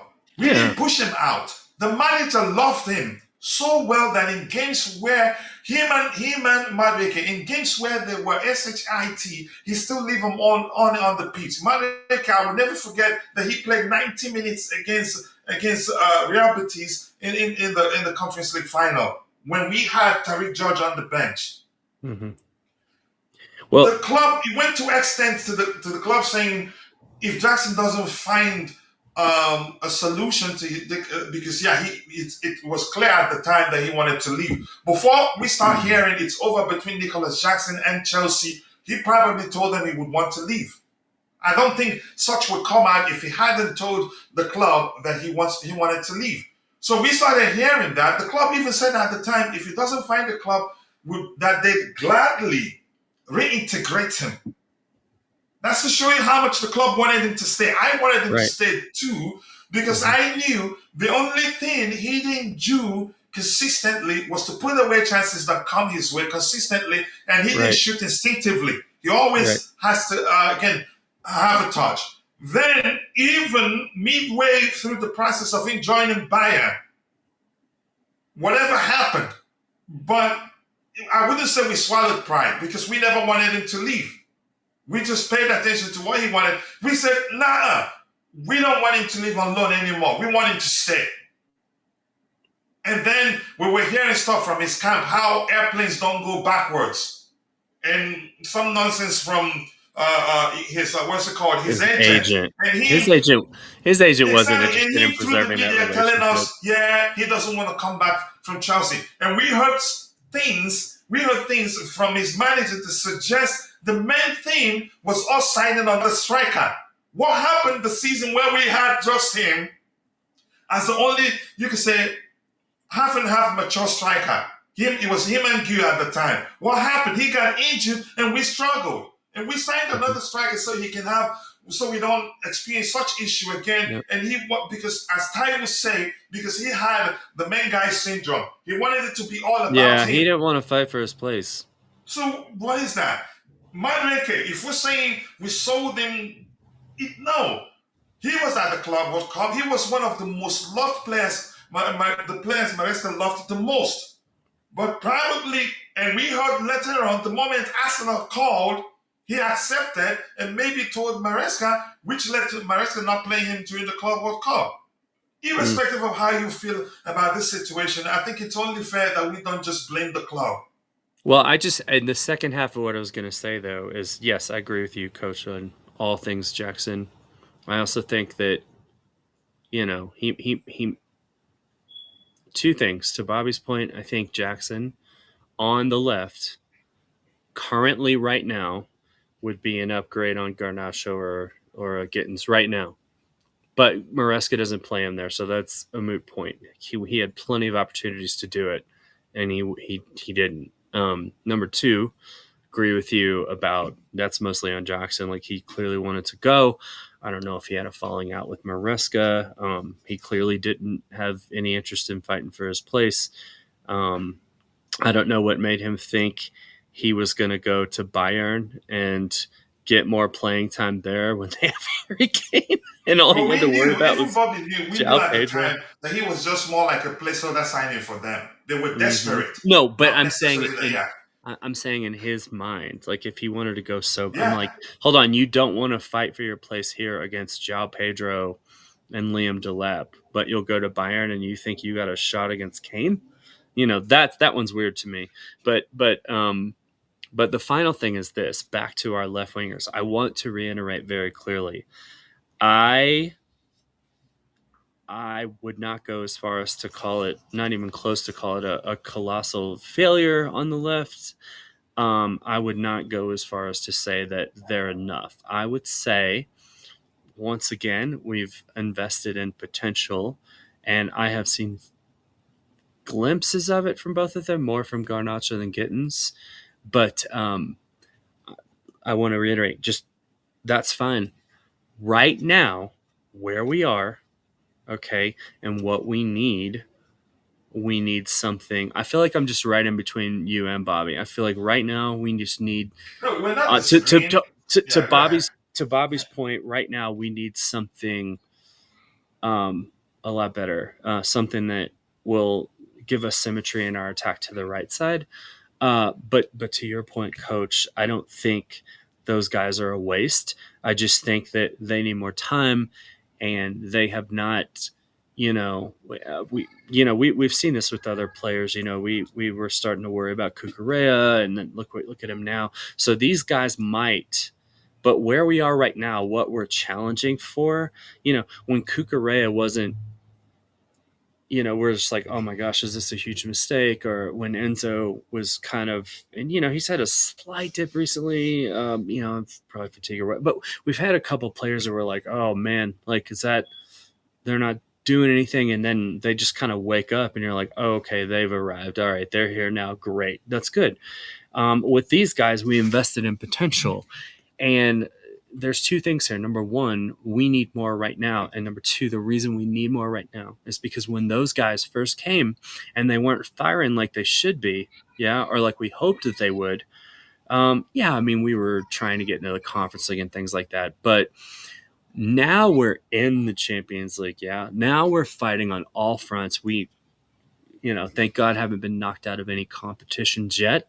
And I think a byproduct of that is, like, unfortunately for them, they don't have the window of time to adapt that maybe some of these other players did. And they're not quite there yet. And we need something right now that we can just kind of plug and go, and equalize to the right side. So I'm kind of like, I kind of share points with both of you. I just don't think they're cutting it right now, but I don't think that they're a massive failure. I just don't think, because of where we are. And look, I'm not even mentioning the league. I'm just saying, Don't speak for because we're two in the Champions League, and because we're fighting on all fronts, and because we want to get back in the Champions League, and we're halfway through the season, like, we need a little bit more from there right I now. I But want to speak to I 2 wouldn't just points get rid here. of them either. I want I to think there's a good chance they can both come really good, and I think we've seen some flashes of it, but I want to speak we to need 2 something now. points here. That's all It's for me. important. I want to speak to 2 points here. One, you're right. You can't keep going back to the basic foundation of development, Right. which a lot of these players have already been through. And Hmm. progress requires progress in football. Once you win a trophy, you're it is incumbent upon you to go forward and win another one, because usually winning a trophy puts you in a position of an elevated level of competition, which requires an elevated level of status of player to be able to succeed yet again, or you'd fall out and go all the way back to square one. And in this day and age, that has financial ramifications. So, really, that's why I think that was a bad move, because what we did is go back to step one, which we had left behind after 2 torturous years of developing the likes of Jackson, Noni, even Caicedo to a certain extent, and Enzo, and you name it. They all went through the pain with us to become the players they are now. To the point of Jackson and Maresca, I think really what happened was the red cards. The first one at Newcastle, which nearly cost us the rest of the season. He missed games that were crucial to us, and it was only out of the grit and sheer determination of his colleagues that we managed to get through to the Champions League positions, clearly without any relying on any team, and with all the points. We finished top four when really all we needed was top five. So that was quite a remarkable thing. But to then go and do it again in the Club World Cup and put the team back in jeopardy again, I think the manager had had enough. There's a limit to how many chances you can keep giving a player that's whether deliberately or Right. by accident throwing you under the bus. So I kind of get that, and I can see how that happened. And it's a shame that it did, because honestly, he would have been useful to us if he hadn't burnt that bridge and he was still around. But it is what it It's a is. shame We are indeed. where But we we are. remember we all wanted him to stay. Yeah. Yeah, we all definitely wanted him to And stay. even the fans that turned on him wanted him to stay before those Yeah, red cards. I think the red cards affected the fan base with him too. Here's the thing, Yeah. actually. Majority of the fans weren't calling for him to be sold. They were calling that they were saying, I think majority of what I heard at the time, or I saw people discussing at the time, was that Jackson alone will not be enough. It's only it's only was a minority that hate him, that want him sold. But Right. some people understood that, yeah, him alone will not be enough. We need another striker. Some were discussing how, you could say, much better strikers will help him become better, but he didn't want that. He just wanted to be him and him alone. Go ahead, Bobby. Sorry, guys. No, I think you're right. As far as that's concerned, we're all on the same page. I think it was partly his ego. He had such a free run at being striker at Chelsea. There was no competition. And I think this is where, if Maresca had wanted to, he had some leverage. He could have pointed to the fact that, look, there were three things here actually that went against Jackson. His injury, which we really suffered for when he was injured and Gui was injured, and we had no striker. It was a problem to us. And that would have been leverage to tell him, hey, look, you can't be the only person. We're in a higher level of competition. We cannot afford to just have you as striker. And I think that is a reasonable enough argument because nearly every other top team in Europe has at least two, most of them three, usable strikers to navigate through the Champions League, their own top league, as well as domestic cups. But I think what finished it with him and Maresca were the two red cards. And I can see that point, and I can concede that, look, there's no real way back because Maresca was fed up with him with that, added to the fact that he was trying to make himself a big Charlie and act like he is the man as far as striking positions were concerned, and negating the fact that, to be brutally honest, as much as he gave a lot to the team, the number of goal scoring opportunities he squandered really wasn't helping us either. So there were many things that worked against his relationship. And as I've said, it is what it is. We are where we are now.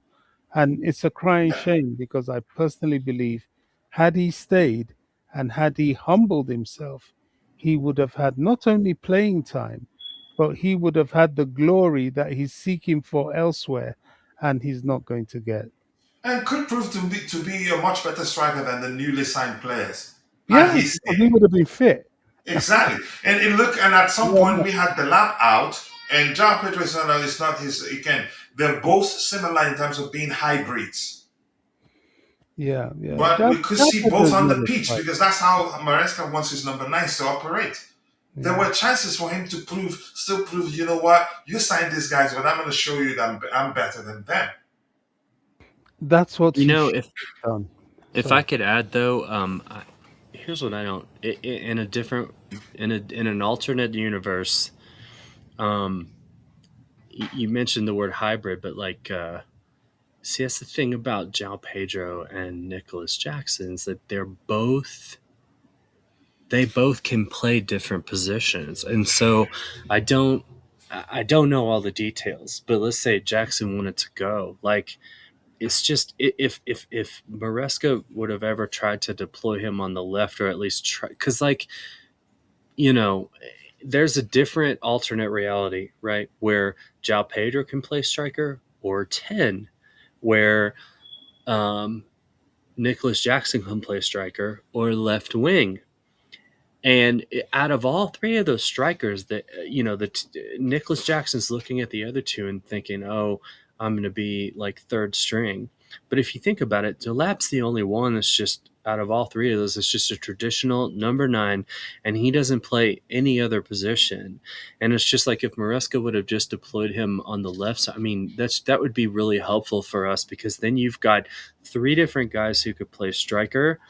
Um, and with Delap as injured as much as he is, like one of them could deputize there. But then you've got an answer for the left wing, and then that doesn't put Job. And if Nicholas Jackson's striker, then that doesn't put João Pedro out because he could be a 10. I mean, what could have been? I just look, this is that's why I said an alternate reality. It's just hypothesis. It'll never happen. But I've often wondered about that. Like if Maresca would have just said, "Yeah, I may want you to be a striker, but I know what your natural position is." And I mean, that gives him new life. That's cover for us on the left when our two guys that we have now are still trying to get up to speed. It gives us several strikers. Could have left Guiu on loan, to keep developing, and either and Delap, Jackson, and Pedro can all play striker, but the latter two can also debutize in other positions. I mean, then you've just got creativity, you've got depth. That would have been nice. There is definitely a world where he could have stayed, and I wish it could have happened. And who knows? Like he may never realize his potential. Now he might, but he may never have that high profile. But maybe he'll go back to Spain again and rediscover himself there. I don't know. He might, because it's clear now that he's not staying at Bayern. They've said that. And so those of you in the chat, I'm gonna have the AI test a feature on one of you. So don't take it seriously. Okay, a yellow card offense. Ooh, that's too much power. He deleted all his messages, but I had to use Chelsea Ultra because he's my friend and he will understand. My goodness, it deleted majority of his messages. That's too much power. All right, we'll have to take care of that. All right, let's see what else we have. You keep dropping the likes on the stream, people. The likes do go a long way. 26 likes. And by the way, the poll that says, okay, should Chelsea pay the £65 million to hijack Semenyo from our rivals? 77% says yes, and just 23% said no, prioritize the defense. Go ahead, Bobby. You were saying something. I said I'm sorry. I'm going to bed. All right, have a good night, Bobby. I hope you're okay, other than just it's late on your side. Yeah, I'm just exhausted. It's been a all right, long bro. day. All right, we'll see you during the Blue Morning Show. All right, guys. Cheers, Bobby. All right. All right, let's see what else we have here. That kid looks six. Yeah, that kid, I love him. One for the future is Brahim Rabaj. I remember that name. Yep, I think he scored 1,000 goals. How many matches? He is that good. Mrs. Jackson should be. All right, let's see. I never liked Jackson's attitude and never believed he would reach the level needed to be a consistently good striker for a top Premier League team. I've always said that. Maresca loved him. I think we don't know. We're speaking in hindsight now. I actually wanted him to stay and believed that he'd improved as long as he starts shooting instinctively. More importantly, he'd finish the season with a lot more goals than he finished in the previous season because, one of his biggest problems at the time was hesitation. Always hesitates. And Chelsea Ultra, if you're watching, I didn't know it was going to time you out, but I'm glad you knew I was about to test something. I apologize. So let's see what else we have here. The fact that Jackson ran out the first sign of competition proves everything I've always said about him. A weak mentality and not good enough. I hated that he didn't want to stay and fight for his place. That's a good point. Yeah. Yeah. That's how I see it, honestly. All right, I've tested the AI and it timed out my friend for 60 seconds. But I'm happy. I wasn't that concerned because when I told you guys I'd be testing something, you did oblige by saying, okay, it's all good. But I apologize, my bro. So, Tony, we have another item lined up to talk about. Tony Chalobah, how have you spoken about him? I don't know. I think you listened to me when you were listening when I talked about how people should start respecting him, irrespective of whether that they think he's good enough or he's not good enough. Uh, Look, we can't do otherwise right now. He's all we've got, and we Yeah. called him back from recalled him from Crystal Palace. Look how well he's done. I think if we can look at numbers, we'd see that actually he's performed better than all our other centre backs. I Yep. get it. He's not the best on the ball. He keeps it simple, and we need that mix. We need that mix of ball playing centre backs and more traditional centre backs. And I'm going to say this again. Do I think we can do better than Chalobah? Absolutely. But right now, he's all we've got. We just have to be the 12th man, keep supporting him until, yeah, that better player comes. And then we'll start arguing whether that better player should be starting over him or he should keep his place or not. But right now, we have to respect and support him so that he feel our love. And you can say, be the support can go a long way for him. Look what he's done, even with half cooked support from the fan base. But let's hear you. Yeah, I don't. I don't get it. I don't understand.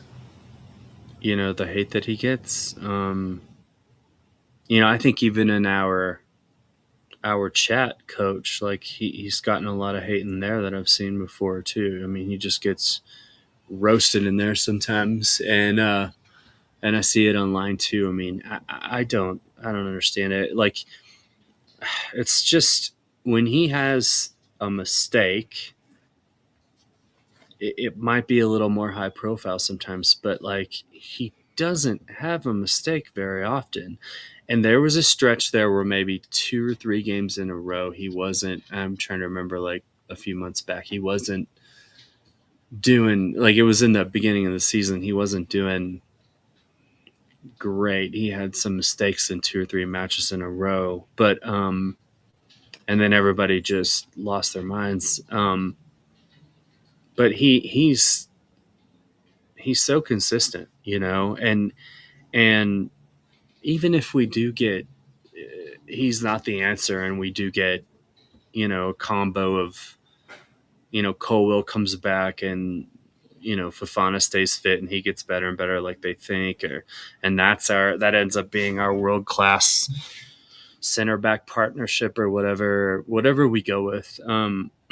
I still don't see why we need to get rid of him. Like, you know what I mean? Like, a Champong is good, still needs to develop. I mean, obviously Tosin would need to go before Chalobah needs to go. I don't see a world where we have to get rid of him. At best, he can be, you know, the first sub on for one of those two, when they're both fully fit and firing. But yeah, I don't understand the hate. I don't get it. Like, because outside of a couple of high profile mistakes and everybody just jumps on him so fast, um, every other time he's just delivering. He's solid. He does a job, and I've seen him make some amazing clearances, things like that. He scored some good goals. Like, I have a hang up with him. One thing and one hang up with Fofana, and right, football's a game of opinions. It's just my opinion. Okay, I think Trev's one weakness is, this is something I see a lot, and I think you kind of touched on a little bit, and you can clarify if this kind of thing was what you were alluding to. But when you said he plays a little safe and we need that balance, I think that he passes back to the keeper way too much. And maybe he doesn't trust his own passing ability to cut the lines. But my only hang up with him is when someone's pressing us hard, like especially like Newcastle was in that first half. But there have been other teams that have done it too. Um, he'll have clear open lanes, and he might still decide to pass it backwards. You know what I mean? And it just drives me crazy. And sometimes he'll do it, and you'll hear some groans because it's just like, no, you have some lanes, or you can, you can drive forward with that, and he would just rather pass backwards, and it resets us, and then it allows the opposition's press to clamp down tighter, or maybe we have a chance to get them on their heels and he'll pass backwards and then they're able to get back into shape. That's my only hang up with him. But as far as like keeping the goal secure, like more often than not, like he's pretty tidy back there, and way more often than not, like 8.5 times out of 10, he's very tidy back there.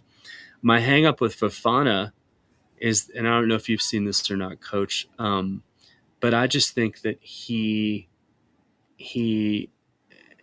just outstanding. He probes forward, he drives forward, he finds really good through balls, he defends well, but there have been some times where just out of nowhere he'll just switch off for a second, and sometimes that comes at the expense of somebody getting into the box and getting a tap in from across because he fell asleep on his man. But a lot of times when that does manifest, when it does, it's not super often, but when it does manifest, most of the time, I feel like Fofana falls asleep on set pieces and corners. I just feel like he does not do a good job of marking or clearing those.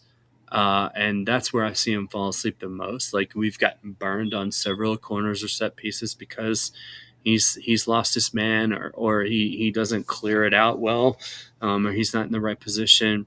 But apart from that, just his straight up like just good defenders that guard their man most of the time and keep the goal secure. Like they're both really good at that, and Fofana's even better. He's a better footballer, just more technical ability, the ability to drive and things like that. But yeah, my point is like, if you were going to say, do you have any hangups with either of them? That's my one for each of them.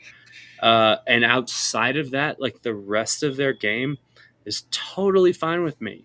It's just that when they do fall asleep or they do make a mistake, oftentimes it's the kind that can lead to the other team scoring, and I think that makes them more prone to criticism because their mistakes are more high profile. But I know you mainly asked me about Trev, but it just made me start thinking about Fofana too. And I don't know, I just wanted to know, would you agree that those are kind of like their most either annoying aspects or weaknesses, and outside of that, like they definitely do a good job, and they're Yeah, they keep our listen. goal pretty tidy for the most part? Yeah, they do a pretty good job, but two of them have their shortcomings. Of as you mentioned, uh, Chalobah. Yeah, I'd say I haven't paid attention to whether he goes back a lot to the goalkeeper, but I think he keeps his Now, head. hey, Which part of it be able to being miss it now. yeah, part of it being going back to the goalkeeper. In the case of Fofana, here's the thing. He this is the longest I've seen him stay fit since he joined Chelsea, Yeah, that's a big which plus. means you could to a certain measure, to a considerable measure, you could argue certain aspect of his games of his application on the pitch or game do come across as him still being raw, and I think that's correct because he hadn't played consistently in a while. So you could argue his development did dwarf for a period of time because he wasn't playing even so now, but because he's that talent, he has so much up his sleeves. Yeah, It takes a few minutes on the pitch for you to see those small details yeah, that show, that he's still not well polished. yeah. Had he been playing consistently, had it not been for the injuries that plagued his, you could say, that have plagued him for a while now, I think he'd be a much, much better polished player right now. Yeah. Both does have his shortcomings, but Fofana, I know just the more he stays fit, the sooner he become more polished, and I'd say one of our best centre backs. Mhm. And in the case of Chalobah, you're correct, but I like the mix of having ball playing defenders and one traditional defender that likes to Right. simplify things and not take too much Yeah. risks. Is that I what think you that meant by that does playing go, it yeah, safe, that though, does coach, go a long instead way. of But go passing it ahead. backwards? No, I was trying to clarify. Is that what you meant by Trev playing it safe? Is like he just kind of takes the easier option too many times, like Yeah, in passing most cases, backwards? doesn't take too much risk. He's Yeah. been mixing it up of late. A lot of times, you'd see him exploit spaces. When there's space, he doesn't pass it backwards or go sideways. He does, and I think he's been successful at it. But the truth remains, he doesn't try it too many times. Mm. He often opts for safer options, but Mhm. these days he tries to exploit spaces if he sees one. Yeah. Yeah. And with Fofana, I just think that tie a ribbon on that. I think that yeah, I agree with you. If he had not been injured for so long, we probably would have seen a lot more progress. But I mean, I think he's a very talented footballer. I think I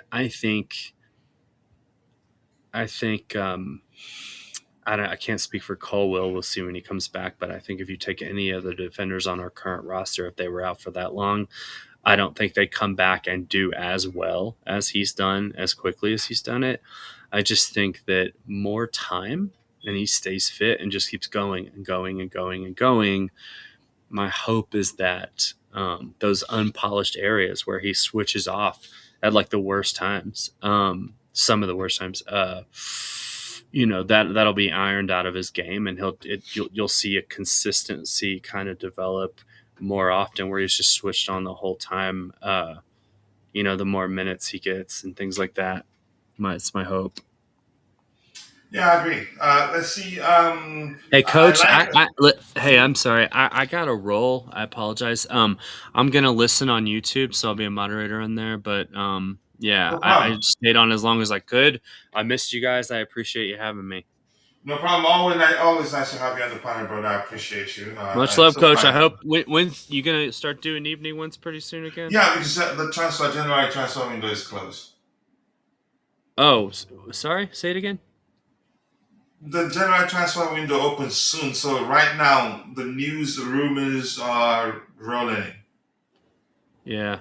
So we need So the you evening think when the shows and the window morning opens up, we'll shows start too, and the doing? school will be closed for a while. So I think we'll have Yeah. time to do both. Let's do some over Christmas break, man. Do it. Absolutely. All right. Cheers, Coach. All Much right, love. bro. Thank you so much for joining. All right. Bye bye. And the Chelsea Ultra sales, I like Trev. He is a good, solid squad player. I just believe we need a better, consistent starting C base that hardly ever makes such mistakes that we've experienced with Chalobah. But yeah, more importantly, we need to appreciate Chalobah right now. Action Pong needs more game time. I think he will get it eventually. Chelsea have the best players in every position. I'm not sure how to answer that question.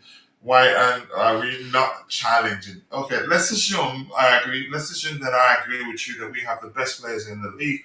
They have all not been fit.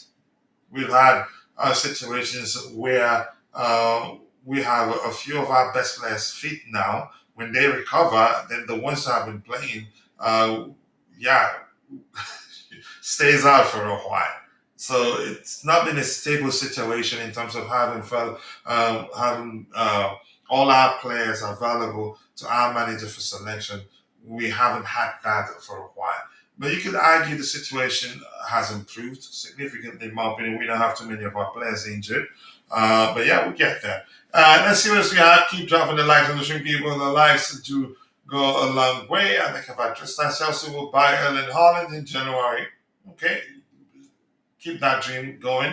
And Sanchez is better than Raya. Fofana is better than Saliba. Chalobah is better than Gabriel. Correa is better than Cafiori. Caicedo is better than Rice. Enzo is better than Zubimendi.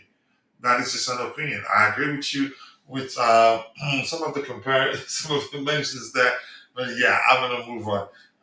Keep dropping the likes on the stream. The likes do go along. Where Esteva is better than Saka. Palma is better than Eze. Odegaard. Pedro is better than Havertz and Gyökeres. Garnacho is better than Trossard. Rolo Gampus. You must be a hardcore Chelsea fan. You think our players are better than all other players in the league. Why are we not challenging? We have the best. I think I've answered that question. It's not that straightforward, really. But I think I've seen improvements, and I'm not going to let anybody gaslight me into changing my stance. Yeah, we've made immense progress, actually. We've come a long way, and the signs are good. And I told people that I believe, strongly believe, that we'll be competing for the Premier League title next season. And I'm not changing that. I've answered that question. Chelsea Archer saying Maresca is consistently playing players into the ground with exhaustion, in playing players out of position, and selecting players like Tosin and Gittins over clearly better players. System. I don't like getting into the argument of playing players out of position. This is modern football. That's another debate for another day. In terms of playing players at the ground, I'd say yes, he did that. I hope it's changed. We have deep enough squad to have two strong 11 that's capable of beating any team in the Premier League. And we've had that debate. We've discussed that at length. And I tell people I'd rather him having two 11s, balanced 11s, and not unfairly not one being unfairly better than the other, driven by the managed preference of certain players or knowing that certain players are better than the others. You can balance it out, balance the squad out, rotate effectively, and at each given point, and during each game, still have some players on the bench from the other team on the bench that, if need be, you bring them on to help you take all 3 points. But for some reason, he's decided that certain players must be playing together every week.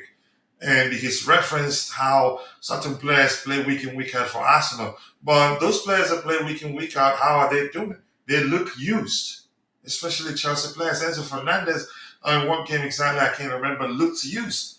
So it just doesn't make sense. So I agree with you. Guehi, Semenyo, January window, both, I don't see it happening. But yeah, if it happens, I take it. We're trying to no, it's a question mark. Should we? I think the thumbnail actually I asked the question. Should we hijack it? Yeah, that's one deal I'd like us to hijack. Marlon sent use. Thank you for joining. I was answering. Okay, okay. Thank you, bro. I appreciate it. But I felt like, yeah, I need to talk about that too.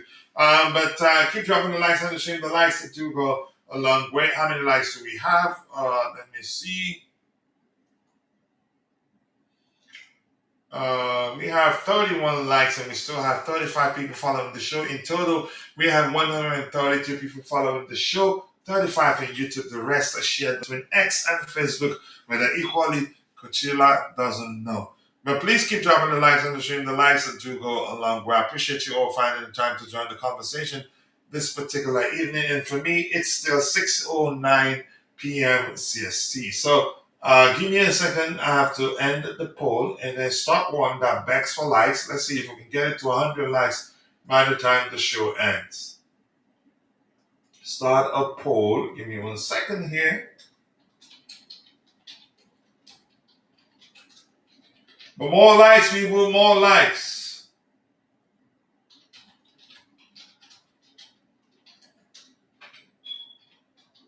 We're getting closer and closer to 30K subscribers. Right now, we are at 28K 803 subscribers. 100 plus to get to 29. We're getting that. I think this transfer window will definitely get into 30K subscribers, and we're streaming consistently these days. Hardly miss a show. Yeah, we haven't missed that many for a while now, and that is good. Well, let's hear you. If you have any questions, drop it in the chat. And sorry if Mod Mana says something, and don't take it personal. It might say something that sounds insulting, but I'm paying attention to it. If you say something, I'll tell the AI to stop saying such thing, and it records it. So yeah, 1 second here. Let's beg for likes before we continue.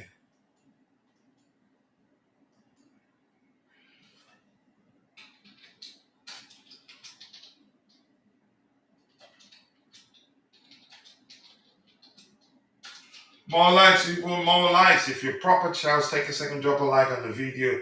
It doesn't take half a second to get it done. Please. Yeah, we still shamelessly do beg for likes. And that's because we're not a big account yet, but we're getting there. Let's go, people. Let's go.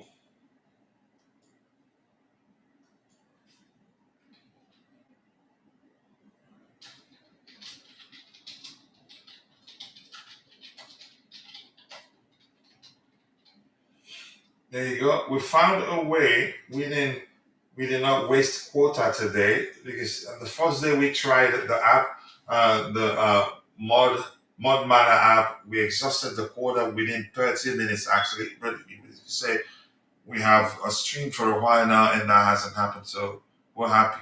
We're finding a way. We added some, you could say, some measures in the back end to watch how we talk to the Google API and not just drain the quota.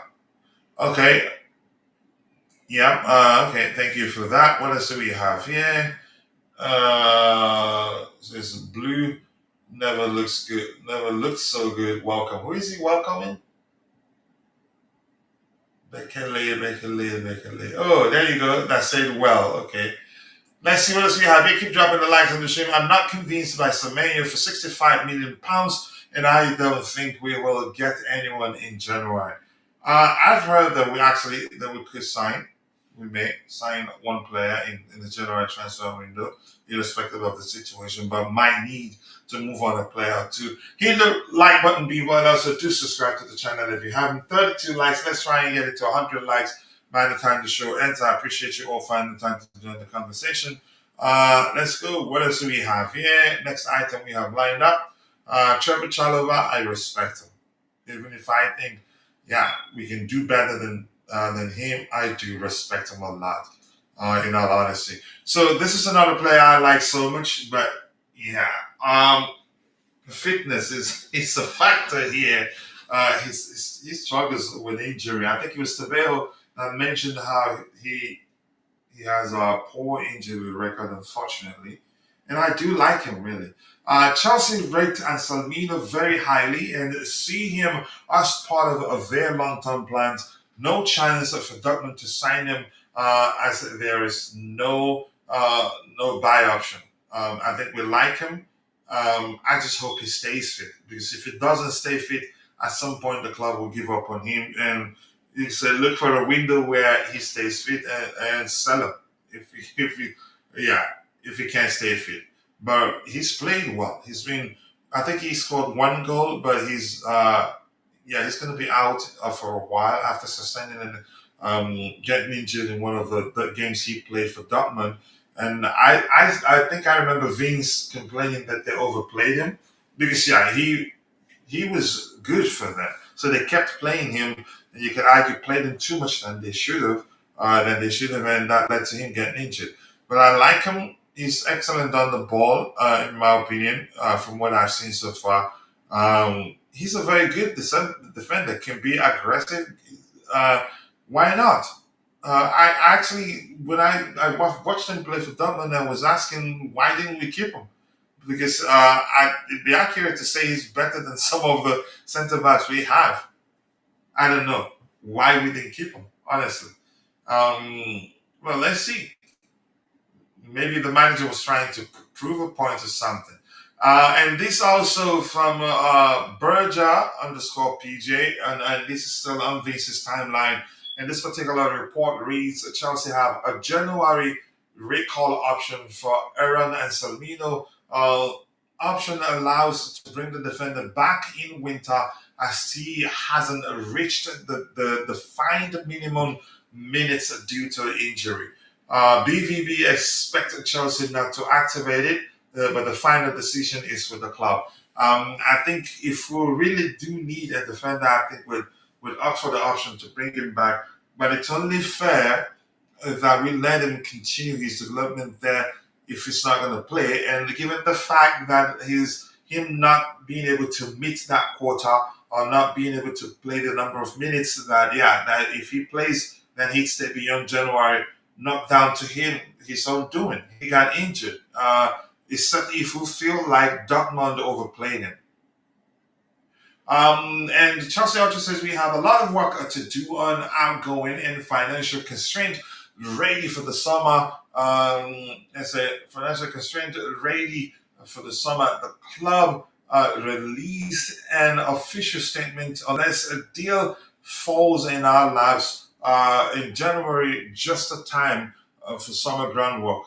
I wouldn't want to, again, I like it about what I like about our current owners is that, yeah, we're no longer signing players for the sake of it.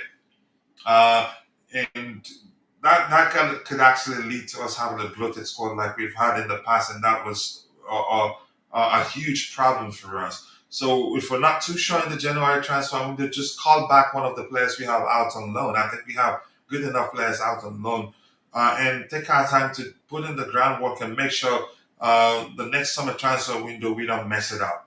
Because I strongly believe that we're gonna be competing for the title next season. And Tony said, yes, send your comment to coach. Yeah, you left me on the panel and then went in the chat and you are advising people to send their comments to coach. Really? And if you like the content, like and subscribe to help the channel's visibility. Yes, we appreciate that. More likes, the more the YouTube algorithm will be triggered and be forced to push the stream to more people who'd be interested in the topics we have lined up. And thank you so much for 32 likes. We still have 42 people following the show on YouTube. I think we can get it to 100 likes, but only if you believe we can. Only if you keep dropping the likes on the stream, we will appreciate that. 32 likes. Get the likes up, people. I appreciate you all. All right, let's see how Chelsea fans feel about the possibility of him coming back to Chelsea. I think a lot of Chelsea fans would want him. A lot of Chelsea fans weren't happy that he was sent out on loan. I am one of those. I was shocked. I thought he was just going to be sad living on loan. The Senegalese international, I think it'd be correct to call him that. He was called by the invited by the Senegalese national team. Correct me if I'm wrong. All right, what's going on here? What's going on here? But more likes, people. Keep dropping the likes on the stream. The likes do go a long way. I appreciate you all finding the time to join the conversation. Let's see. I'm not seeing the chat again. Okay. I just have to be paying attention to a lot of the stuff here. The machine is losing its head. The AI, for some reason, I'm not sure why. I'm trying to figure out what the problem is. And see. All right, I think it was still show, but it just went blank. All right, let's see. What else do we have here? What are Chelsea fans saying? Olariwaju Emmanuel Egbo says, since we are all asking for experienced players, there's no need to bring him back. In fact, our defense is a department that requires experience. Here's the thing. I'm going to say this. We were guilty of using experience and age interchangeably. Something that even I find again. I do it sometimes, and then I'll look back and realize, yeah. More importantly, how long someone has done a particular thing. That's the more important aspect of what defines experience, not necessarily age. But it's easy to use both interchangeably because, yeah, the older you are, the more you have the opportunity to do a particular thing for a long period of time and consistently too. But that's by the way. Let's see what else we have here. He is all alone. Send him your comments. He can handle Houston. I'm gonna say something that I usually say whenever it's Q&A time. I tell people, don't ask difficult questions, otherwise I pretend I can't see your question. But you get it. All right, keep dropping the likes on the stream. The likes do go a long way. I appreciate you all finding the time to join the show this particular evening. Let me see what the AI says to what he says to Tony. I'm trying to learn more about it to know what things to change. All right, yeah, coach is all alone. Keep sending your questions. I'm not going to run away.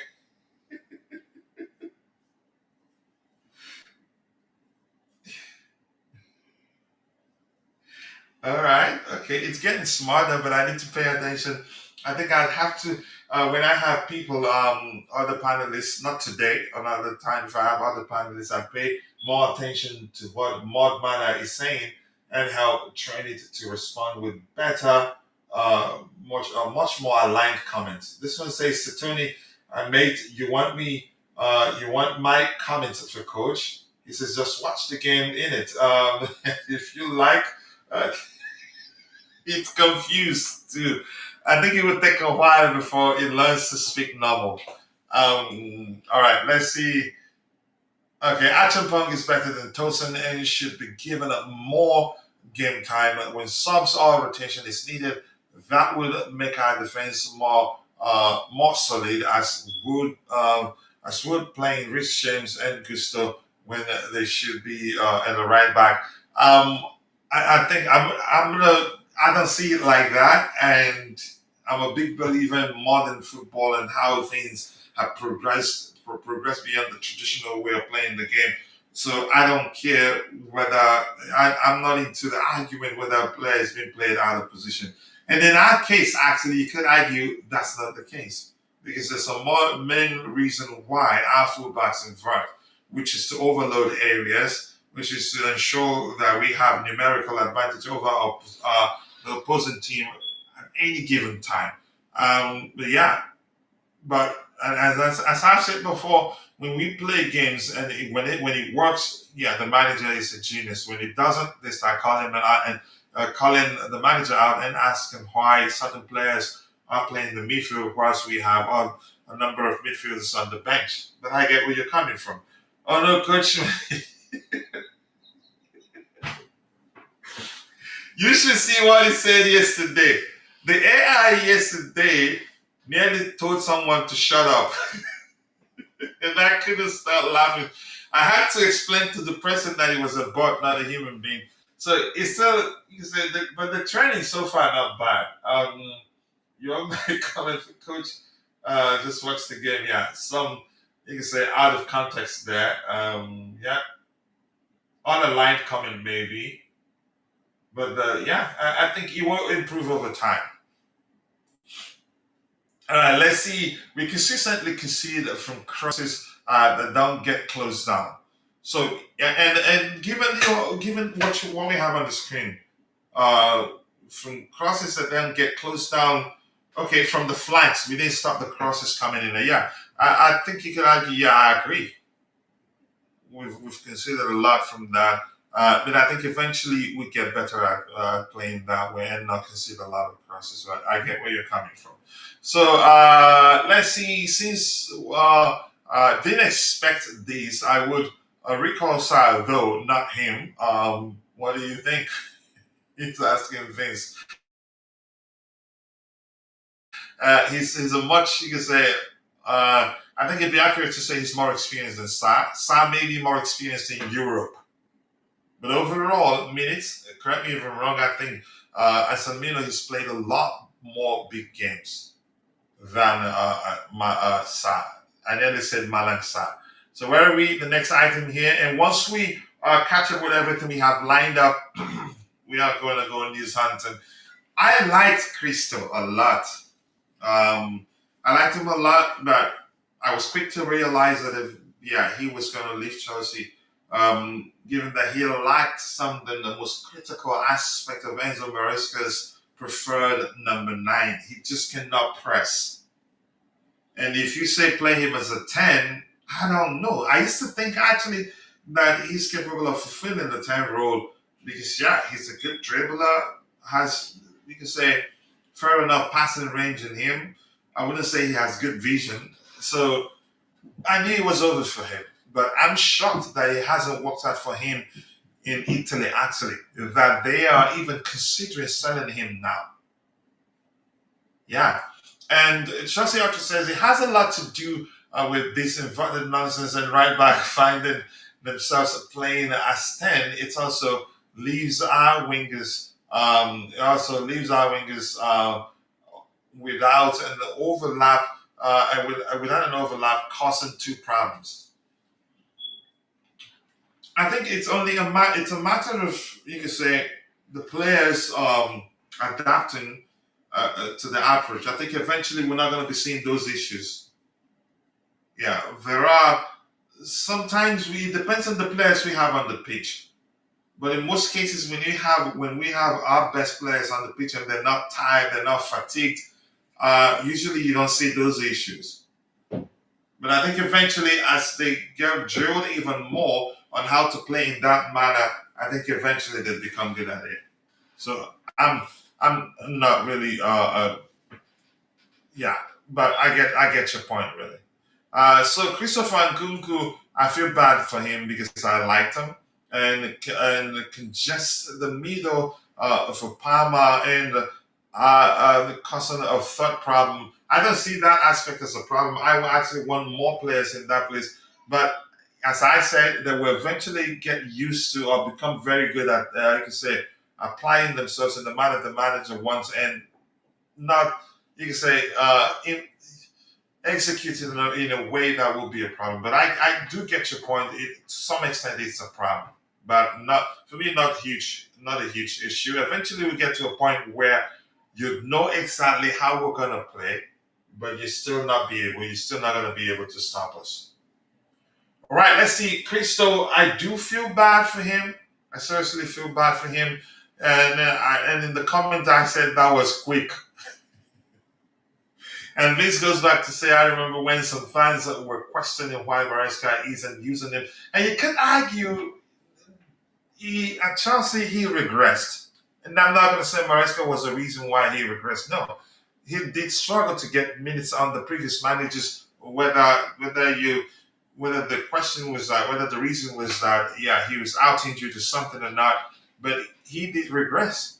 And maybe he's continued to regress that to the measure that, yeah, Christopher Nkunku is not unsellable at Milan and will be evaluated in January. So that simply screams that he's struggled. Coach, what do you think about the Maresca links to City and his end of season review? That what happened at the 2-year mark? Do you think it will die down? I think it's died down already. And here's the reason we're hearing it more is the press won't leave it be. The story is already out there. And Houston, the person that I was shocked at what he did, I'd say David Austin. He was the one that, yeah, he was the one that put it out there that Man City have they have Enzo Maresca high on their list of managers that consider should Pep Guardiola leave in the summer. If I think the exact word used in that particular report, if. Now here's the thing: that the report itself says if Pep Guardiola leaves, and nothing says that he's certainly joining Man City. He's on the list of managers being considered. That was when I saw that on the list. He's not their priority. That didn't move me. And then I get seriously angry when I learned from David Austin himself that when he came out to make it clear to people that was nothing fresh. That Man City they've always, you can say, had interest. They've always been looking at Enzo Maresca's progress. Let me add something to that effect. So why did he not report it? He knew all the while, but he just had to come out and say it at a time when we were all speculating, trying to figure out what was going on between the board and our manager. I wouldn't say it was ill-timed. For him, David Austin, it was perfectly timed for the clicks and everything that followed. Then after that, the media, the sort of question they're asking him are questions, they asked him questions that trigger his emotions that led to him responding to something that I believe he'd already moved on from. And at one point he told them, I said what I said and that's it. Because yeah, they asked him a question that led to him responding the way he did. The people still believe that something is still going on between him and the board. Chances are something is going on, but the media they just want to they're blowing it out of proportion. They're making it look bigger than it is. Then if you paid attention, you see comments where he said, "Look, for me, if I'm going to be here next, yeah, absolutely, I'll be here next season." Then one journalist asked him, I think during an interview, "Do you have issues with the owners?" And he said, "No, no, no, no. I don't have issues with the owners." And one was a question that led to him saying something to the effect of that he loves the squad. He's okay with the squad. The squad was one of the reasons why he joined the club. But a lot of people don't want to see or don't want to talk about such reports that highlights aspects of his responses to question that shows maybe it's not as bad not maybe it's not as bad as they making it to be. So I am not concerned, really. I'm not. Do I think he stays at Chelsea forever? No. Eventually he will leave, but I don't think it's now. If anything, I think Jay nailed it. There's a power play going on here. Power tussle, maybe. And I think Maresca, I don't think the owners will agree to the sacking of Maresca. If anything, the fact remains they've hired how many managers so far? And he's the best of the managers they've hired. And this season, not as bad as a lot of people are making it out to be. But we know Chelsea fans, you could argue it's become a culture even after winning 99 games. If you lose the 100th game, you're in trouble. Nobody talks about the 99 wins. We're not perfect, but the truth is, I don't see it the way a lot of people see it, and I'm entitled to, because yeah, and people are entitled to see it the way they see it, because we see things from different lenses, in my opinion. So there are a lot of things to pay attention to. I get it. He might not be in good terms with the directors now, but pay attention to him saying he's definitely going to be here next season. Chances are he has a better relationship than the owners than the directors. Chances are he's spoken with the owners and they're not happy with what the directors are doing. For him to say that, yeah, he's certain he's going to be here next season. So we don't know. You can say it's a situation that that you can see that a lot of angles to look at it from, but we don't know for certain which of the angles is correct. We can only speculate. But I'm not concerned. Yeah, that even Pep, I think Pep will be here next season. Usually, what leads again, Manchester United if Pep. I was concerned he was going to leave when they were really struggling, but after they did navigate that period, the bad stint at the time, they navigated it and finished the season well, and he extended his contract after that. And remember, he responded by saying that we heard at the time that he wasn't willing to respond to talks of Enzo Maresca becoming the next Manchester City manager, and that he has a contract beyond that runs beyond the summer. So it's everywhere. Sometimes if you pay attention to what people are saying, it just doesn't make sense. I'm not saying Maresca is right if indeed what he said was him having you could say having a go at the directors. That there are so many ways to see it. So what do you think about the Maresca links to City and his end of the season review? End of the season review, nothing new. I think that's part of his contract. They did one last season. Yeah. End of the season review, that will happen at the 2-year mark. I thought it was every year. Do you think it will die down the further we get away from his comments? I don't think his comments is much of an issue for the club. I think we fans, we just, you could say, interpreting it the way we deem fit. I think we've also seen a report that suggests that's it for the owners, that yeah, we've moved on beyond the comment. But you see a generalized report saying some at Chelsea. They don't mention the owners. I don't think the owners would want to lose him. I don't think so. Even if he has issues with the directors, and I'm going to go to the extent of saying if he leaves Chelsea before the directors, it'd be because he got a job that he believes is a better job than the Chelsea job, and the club in question are willing, and the club in question is willing to pay how much? Yeah, because he would take a lot to get him because he's on a 1,000-year contract. But if things stay normal, I will go to the extent of saying he'll still be here, and we'll get another set of directors. Yeah, because the owners, they run the business like your everyday. I'm not sure what be the accurate term to use there. They run it like non-footballing business, where the subordinate can, if you could say, they can prioritize keeping the subordinate over the supervisor, because the most important thing for them is performance. Even though the sporting directors, they recently both signed new contracts, didn't they? It doesn't. I think they value what Enzo Maresca has achieved. And numbers show he's actually done well. I think there was one that compared his numbers after 90 games plus or 80 games plus to that of Mikel Arteta. And he's done well, irrespective of what anybody thinks.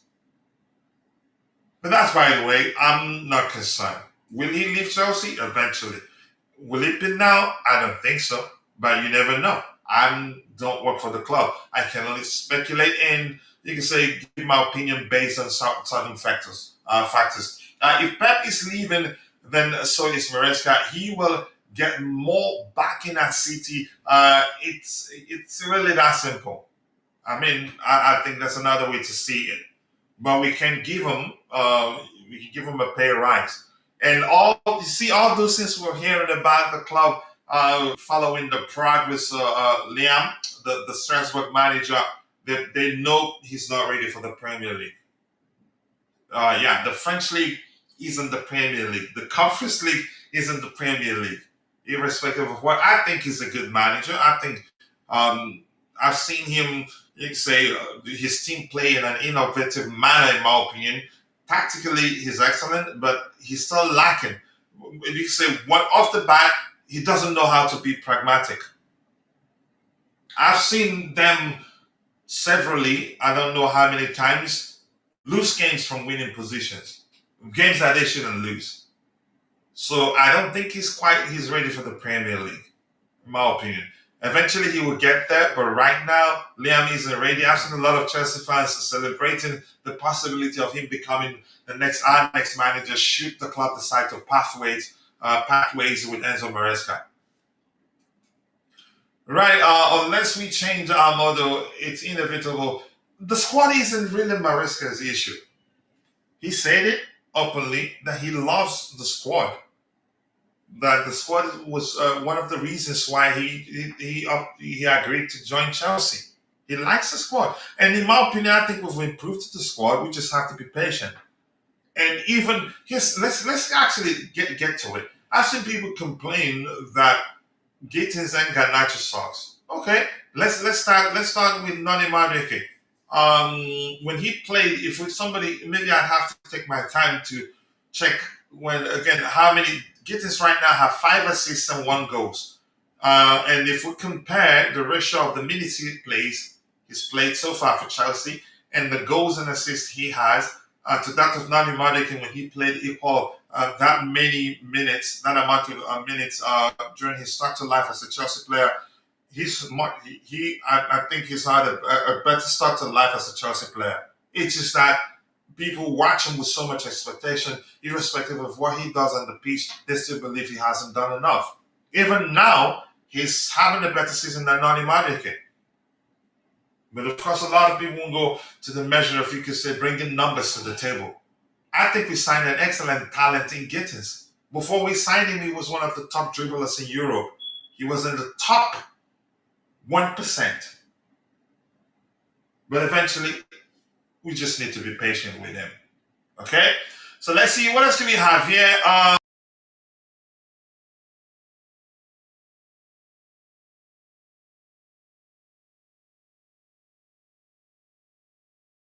For me, I'm not concerned about those players. Let's see what else we have here. City can also give him a pay rise, but will not make him follow this model coach. Yeah, but here's the thing. We'll see what happens. And we've heard Man City fans say, yeah, they don't want him, they don't think he's ready, something to that effect. But I think, yeah, they take him in a heartbeat. The Bundesliga is not the Premier League. I'm talking about actually I was talking about Liam, the Strasbourg manager, the Rossoneri, our sister club. Yeah, so people think, yeah, he's going to take over, and they actually like him better than Enzo Maresca. But I don't, and people are entitled to their respective opinions, by the way. But I don't see that happening. 38 likes, people. Keep dropping the likes on the stream. The likes do go a long way. I appreciate you all finding the time to join the conversation. It's still 6:42 p.m. CST. I know we can do a lot better than 38 likes. And I want to say thank you to my friend and sister, Miss Melina, for the $10 donation. That's not easy. But I look forward to our next collaboration. Oh, okay. I think there are other reasons why he's struggled. We just need to show him you trust him. But he's that sort of player that I think might do better for us in the Champions League and in the Premier League. But in the Premier League, actually, he has 1 assist. Yeah, I think so. Yeah, he has 1 assist in the Premier League.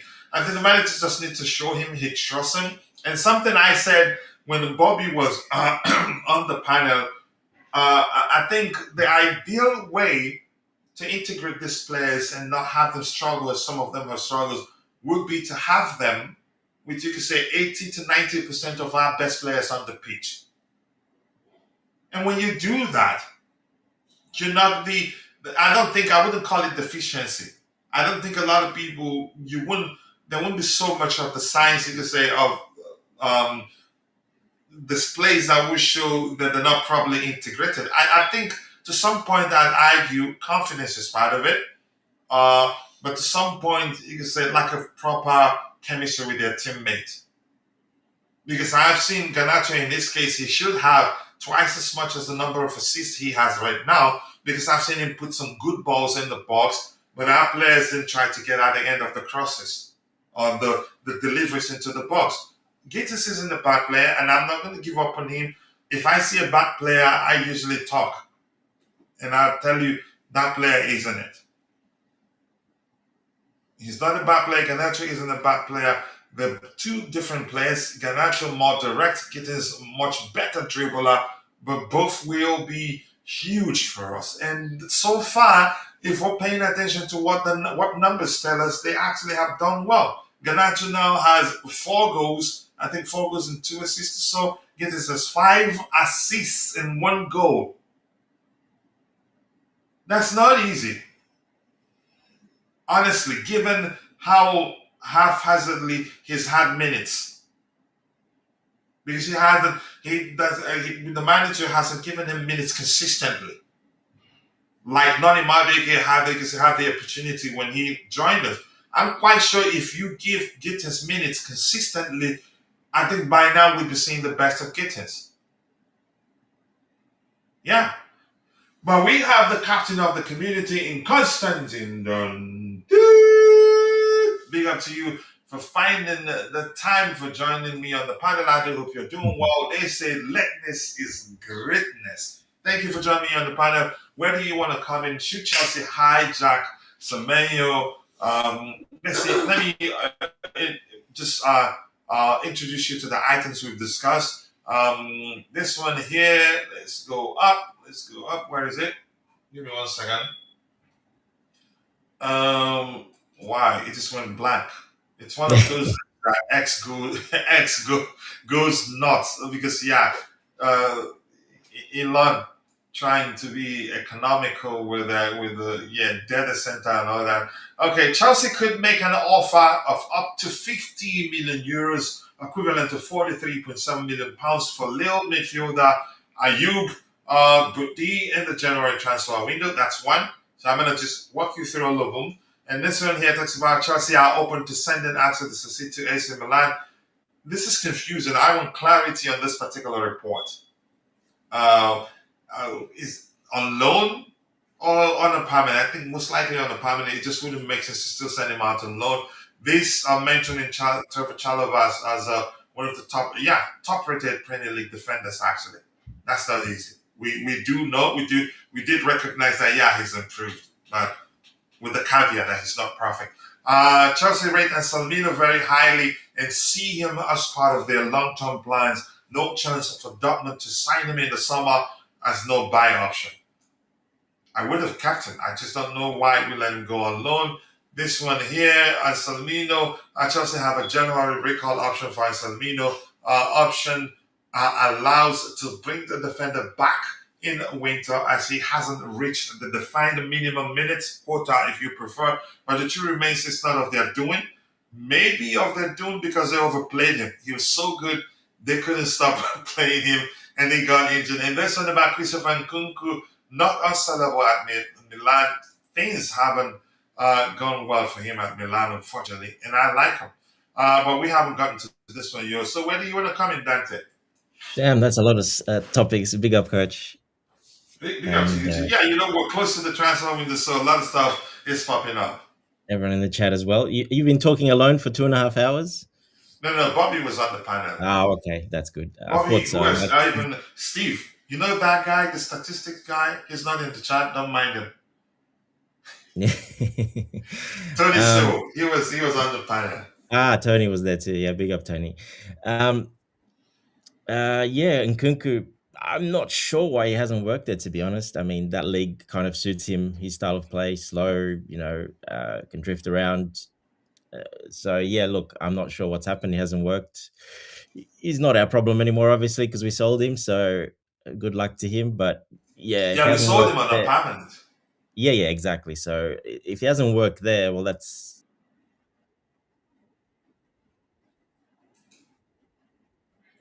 I can probably see him definitely going back to France.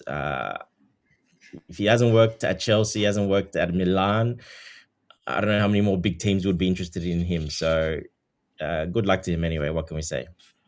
Would it be correct to say at Chelsea he regressed? Not down to us treating him badly, because the injury he had an injury that kept him out for a long period of time. Not once, I think on 3 occasions actually.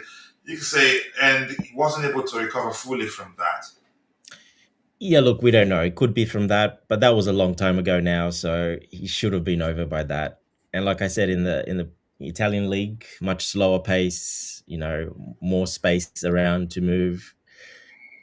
You should have been doing a lot better there. And especially at Milan, yes, I'm not sure what's happened, but it is what it is, I guess. But yeah, you never know. You might see him probably a smart move, probably take some big money and go to Saudi Arabia. Yeah, that's what you should probably do. Yeah, let's see what happens. Probably not going to make it to the World Cup because I think France they have numbers in that department and they're all doing well. But he's played. He's played for the French national team He's played. separately. Yeah. Yeah, he's still in that So squad. he might still get a chance, but the World Cup. But since he hasn't been playing, since he hasn't been playing for Milan, they didn't call him up, I think, anymore. So he's got to go. He has to go in January. Otherwise, he's not getting in that squad. He's got to go somewhere where he plays every game. The World Cup is going to be tight for him because Ekitike rising and playing week in week out, doing well, really. Yeah, that's what I mean. He hasn't really got. He's still got space, but he has to leave in January and has to go somewhere where he plays, and that will probably be a lesser club, not as big club. He probably needs to, go to another club, even on loan, where he can play and shine. And that's the only way he can make it. Otherwise, I don't see much hope for him, unfortunately. Yeah, he's not that the same Nkunku that we signed from Leipzig. Something changed. What exactly? I don't know. Disasi is hoping to go to the World Cup. He wants out either loan or sell. It suits him and the club. So fingers crossed. I don't think he gets selected, but I don't know what players in the French national Disasi's team not has getting in selected to that the World defensive Cup. Yeah. area. No Sorry, chance, Disasi. there's no That's chance a good because he one. hasn't played for a while till now. Yeah, and do they But they still got have plenty of number defenders, 29? coach. They got so many defenders. They don't need Upamecano, right? defenders. They They got still heaps have of defenders. They don't Upamecano need is that. French, right? Am I mixing things up? No, that's correct. Yeah. But there's so many French defenders, young as well, really good ones. There's no chance he gets even close to that squad. Not even I think close. Fofana might actually go over him. Yeah, Fofana has a chance if he continues and plays the whole Saliba. season. Yeah, there is, coach. They have a lot of defenders. There's heaps. There's Hernandez. There's a lot of them I can name in France, up and coming big stars that a lot of people are after. They got an abundance of choice. It's not a problem area for them.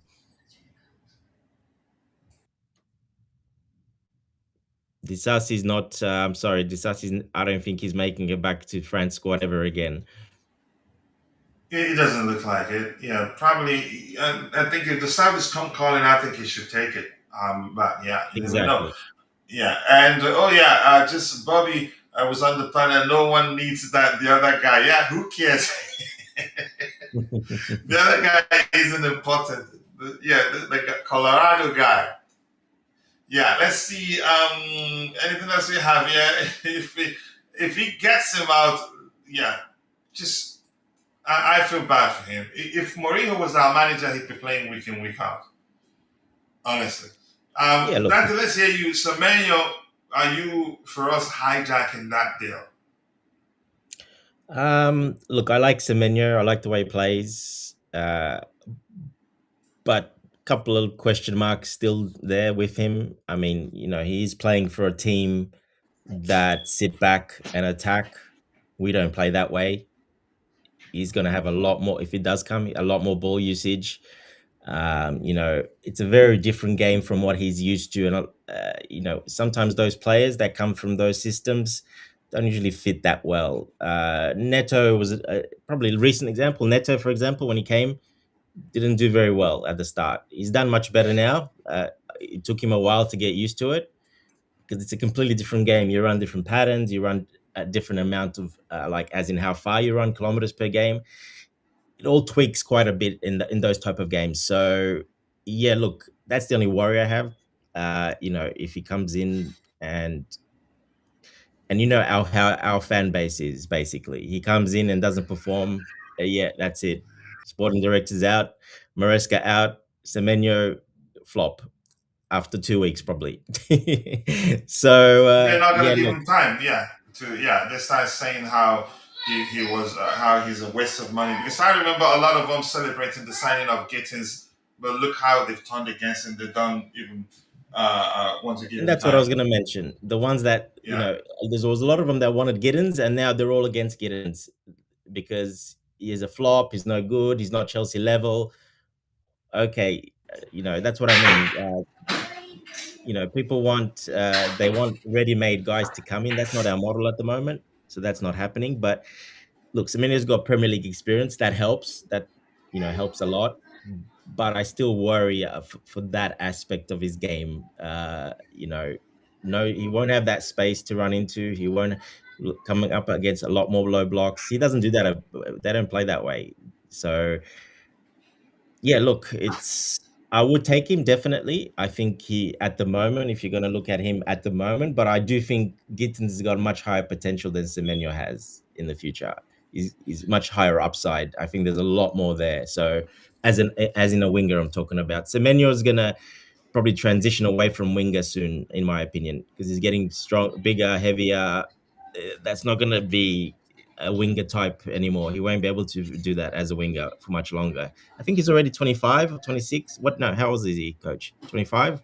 Semenyo, I can't remember. let me Maybe check. 24, 25. I can't remember. But yeah, he's getting heavier each season. I saw some highlights a couple of seasons ago. He was much thinner. So, with age, his body build, he's putting meat on. Where's Jay?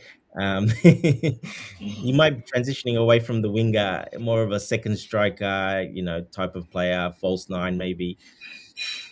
So look, He's it's an 25. interesting. Yeah, so yeah, he's getting up there, and he's not that young. So yeah, look, it's a risk, but will we go for it? I don't think we will, to be honest. I don't think our sporting directors will go for him or our model. Not yet, not now. If they're sticking to the plan, they're not going to do that now. How well do you know this kid on the screen? Buadi, Give me a second. What's his first name? Ayub. yeah, you, yeah, Biadi. Yeah, he's an Yeah, how well interesting. do you know him? Yeah, I've watched him a couple of times. Interesting player, very tall. Is it one of those tall, really tall sort of midfielders, central midfield, defensive midfield, can play both. Very classy, very old school the way he plays, as in very smooth, passes the ball around, very technical. Looks very good on the eye, but does play at a very slow pace. So it just depends how that would suit him in a Premier League, with the physicality and the pace. So he's one of those classical players. Looks so nice, smooth. He's tall, and for his height to have that technical ability is pretty amazing. So, but I do worry his position, and what he'll become, and what we would do with him right now. I'm not quite sure. Will he help the team now? Yeah, sure, but yeah, from what I saw, Chelsea want to sign him and then loan him to Strasbourg. Well, I can tell you now, this kid is not going to Strasbourg. Where he is at the moment, Lille is a much, much bigger club than Strasbourg. So there's no way he's signing and going on loan to Strasbourg. I don't see that happening. So That was one of the reasons why we lost. Was it Bacola? I'm not sure. Well, he went PSG coach. So Who was it? Who was the what? There was one of there's one of current PSG players that we wanted to sign, but he didn't want to go out on loan first. I can't quite remember who it was at the time, but yeah, I'm yeah, not sure. I can't remember. But yeah, look, that's the only side of the game I worry. He's very young, obviously. I think he's 19, if I remember right. So his body's still growing. He might get even taller. So he's a risky one as well, as in that part of the game. What's going to happen with his body? That transitional age. Is he growing more? Is he going to put on more weight? What's going to happen with that as well? So it's a big risk, in my opinion, because of that. I like the way he plays. Like I said, he's a classical player, very smooth, amazing on the eye. But sometimes the ones that look so good on the eye, like that, can tend to struggle a little bit. I'm talking about Premier League mostly. and I don't know if you've talked about that aspect. Would you call Asamino back in January? No, no, no chance. No, I wouldn't call him back. Let him play. Let him finish the season. Let him learn from Schlotterbeck, one of my favorite defenders. He's there, You and then want him, maybe at the end of the season we can sell the and Mansamino you and they want can give us Schlotterbeck, Schlotterbeck. right? Yeah, yeah. So let him learn from him and play there, and yeah, let him finish out. Look, he's got a big question mark on his fitness. He's had 4 or 5 hamstrings already in his career, and it's not a big career because he's very young. So he's already done like 4 or 5 hamstrings, muscle injuries as well. So, but the hamstring is the major one, and he did it at Dortmund again before. So he's already been injured twice at Dortmund. The second one was Dortmund's fault. They played him 3 games in a row in one week, and he got injured. He did his hamstring. So But I mean, that the was their contract fault. the contract doesn't have restrictions with No, regards to no, the no. amount of games he can play in a row. Yeah, go No, ahead. no, but a bit of maintenance maybe for a player that's that badly injured, as in his record. Anyway, he's on loan. They probably don't care too much. So got injured again. So he has to stay there. You have to see him play. At least they'll play him because they still need him.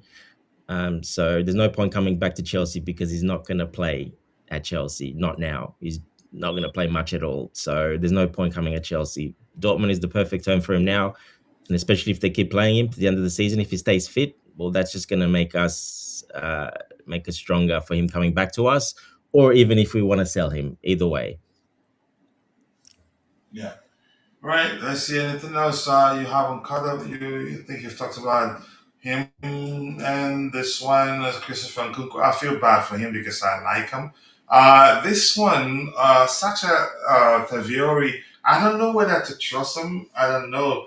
His reputation on a scale of 1 to 10 for you, trust bar. Let me call it that.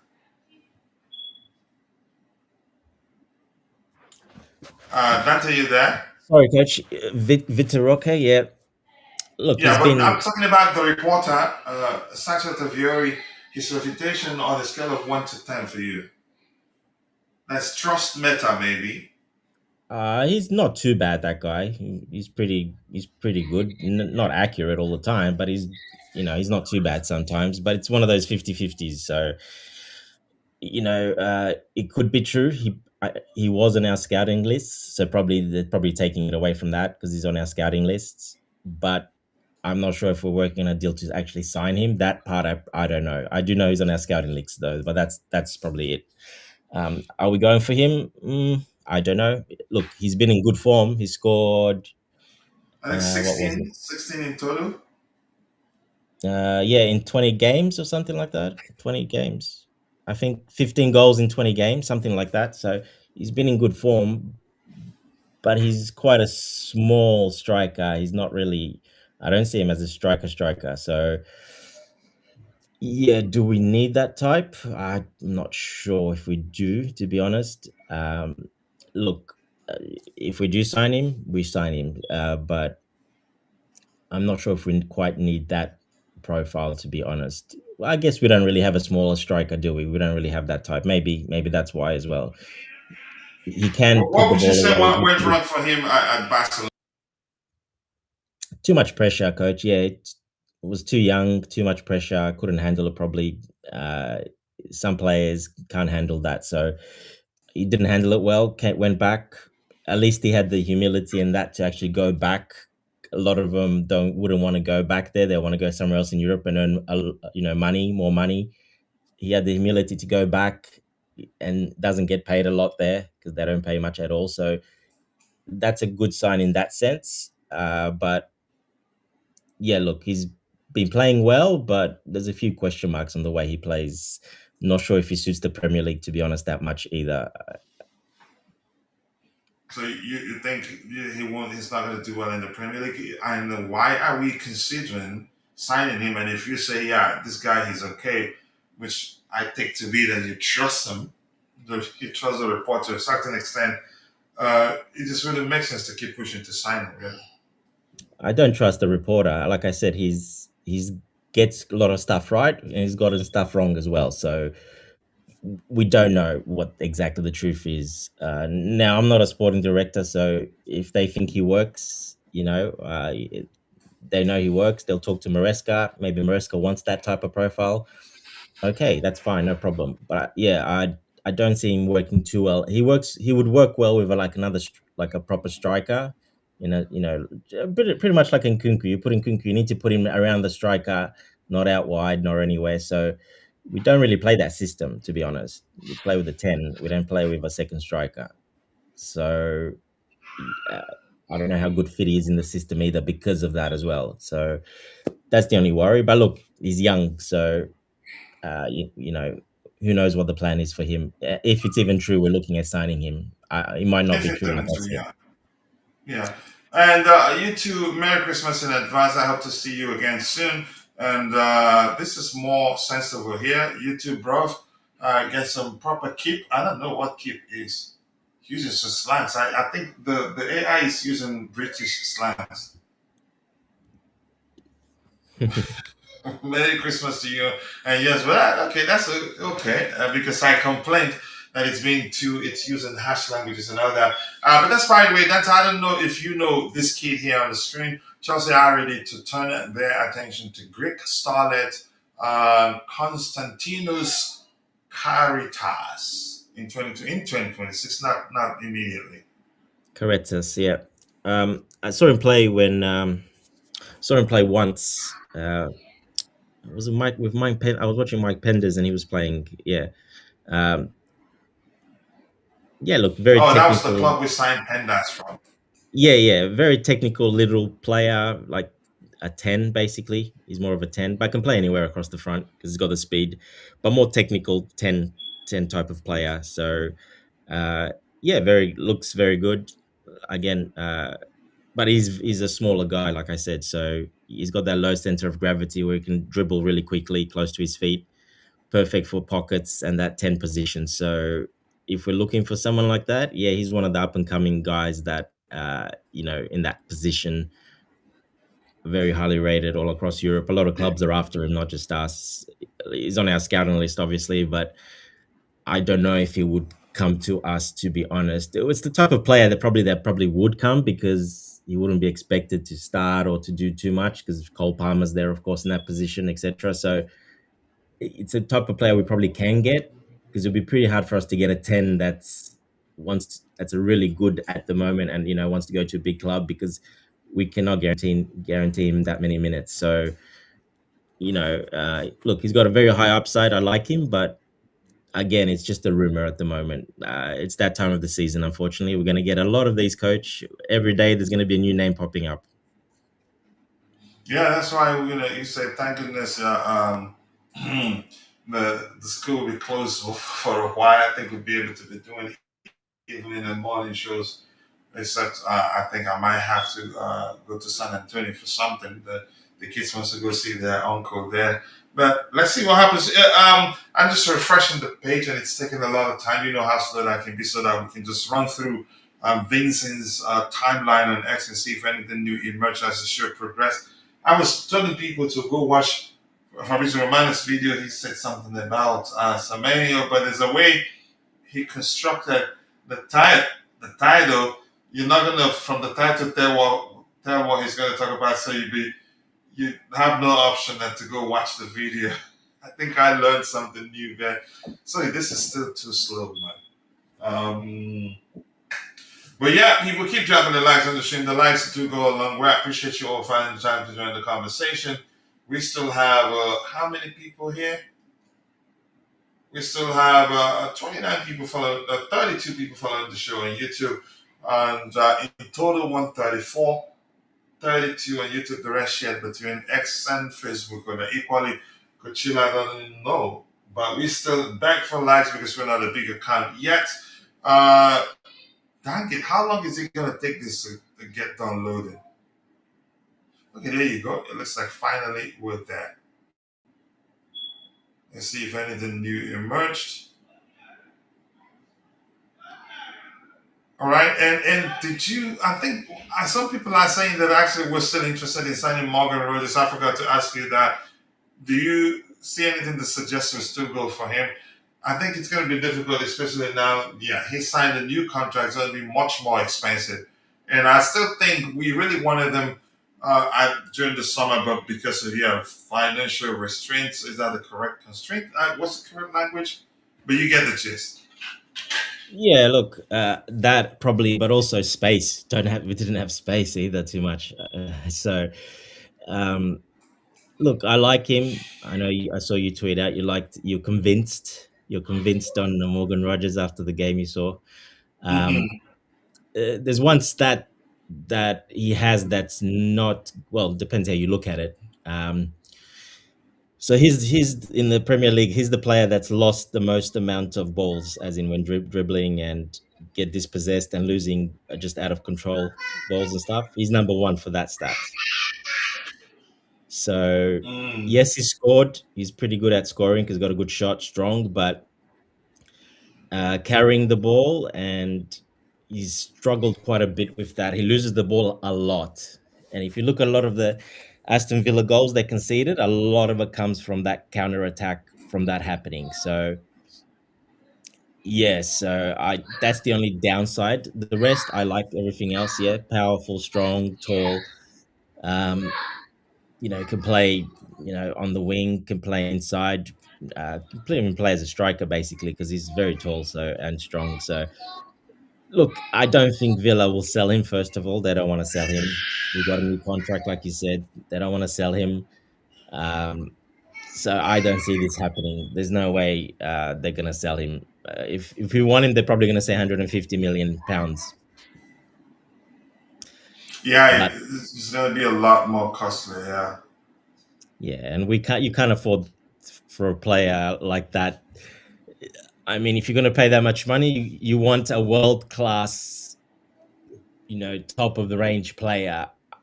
Morgan Rogers is not that. He doesn't even really play in this national team, coach. So, uh, he's on the edge of the national team as well. So he might get in there now, but um, I don't think he's that type of player. He's not a world class beater to pay that much money for. Because I don't see Aston Villa selling him or for anything less than that, to be honest. Because they don't need to, they don't want to, they don't need to. The player's happy as well. He's been playing. He starts every game. He's one of their most important. Probably become their number one guy because of Watkins hasn't been.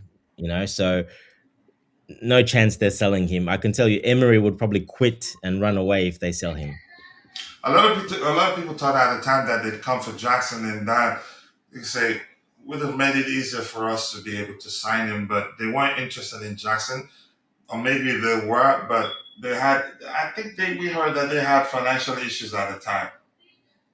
Yeah, they do. They did. That's why they couldn't get too many players. So look, they've got a good squad, but they're doing very well. But as the season goes on, that squad is going to get thinner, and they don't have that much depth to cover a lot of those areas. So they will fall away, in my opinion. It looks like it, and that may worst time from us. But the Juju predictor says it ends. It's going to end in 1-1 draw. It looks like a game that could end in a draw. I don't see us losing that game, even though they've won how many games in a row. I think it stops on that down to 27th. Yeah, they've won 10 Once games we in a row, start, I coach. think we'll get on that. There will be a draw. Go ahead. They've won 10 games in a row, but if you look at their games and how they won a lot of those games, some of them are good, but the other ones, uh, they just got across the line and they completely outperformed the XG by a long time, like a massive. Basically, they're getting four chances, scoring two goals, and winning. That's not sustainable. It has been. It's a good run, but it's not sustainable going forward. For another 10 games. I think they've been quite a bit lucky actually to get that the way those 10 wins. Probably half of those shouldn't have been wins. So look, like it's a long season. It evens itself out. They're gonna struggle as well. Don't worry. They struggle. They'll struggle again. Like I said, they're completely outperforming the XG by a long margin. By far, they're number one in the Premier League. So But even though they're not scoring a lot, and they really have to check their games. Not like they're yeah, no, they're scoring not. But goals. they're not creating a lot. That's the thing. They're creating like four chances a game, but they're scoring two goals basically a game. So one goal, two goals from three, four chances. That is not sustainable. That's very hard to do. So that's a big anomaly in the stats, but also when you see them play as well. Yeah, they do concede pretty much nearly every game. They will concede one as well. They haven't got the best defensive record. They concede quite a bit.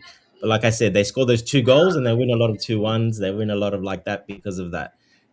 So yeah, I don't think it's sustainable at all. And one player or two player goes down, yeah, they're gonna struggle quite a lot more. Yeah. All right. Here is Robert Sanchez here saying on his assist against Newcastle United, and I think that was with intent. He didn't just bully forward. He saw João Pedro, and to get into João Pedro, he said publicly that he told him to try to find him whenever we get such opportunity. I'm very happy with that one. I think I have made some better passes, but this one was about João. He did incredible. He was strong, won the header, went through, and the finish was delicious, really. And you could argue that was Didier Drogba esque. The power, the control, the sheer determination. He didn't look like he was going to lose that when he was determined. This is mine, and I'm scoring.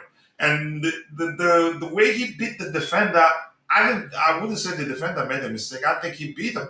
He on purpose directed the ball with the header to that direction. He went, and Yeah, yeah, I think that was how he beat that. It was excellent work from him. But some credit to, yeah, I get it. He did a lot of work, to find himself 1v1 with the goalkeeper. But the truth remains, Robert Sanchez, that was intelligent to try to find him as quickly as he did.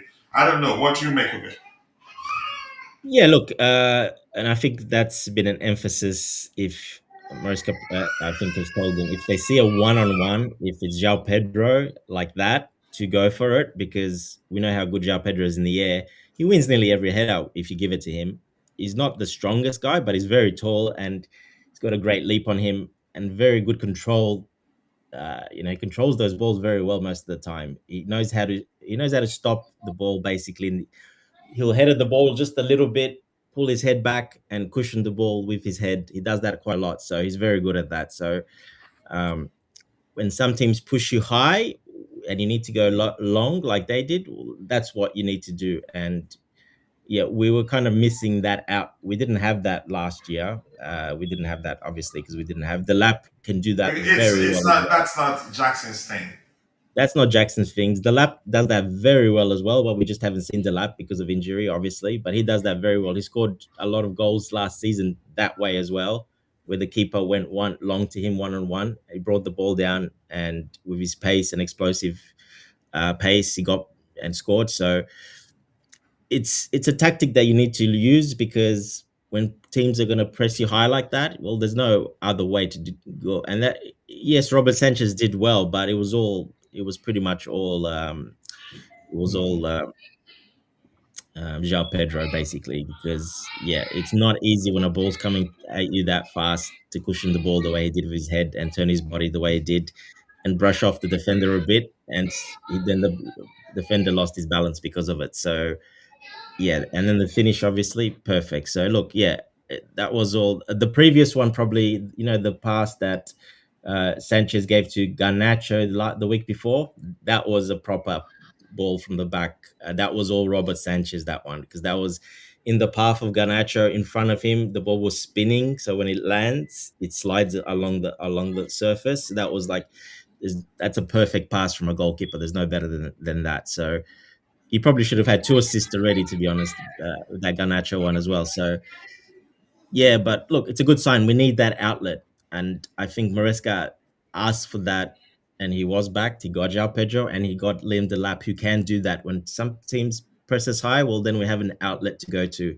and yeah, both those players are very good at doing that. So yeah, we're gonna see a lot more, when we have Delap available as well.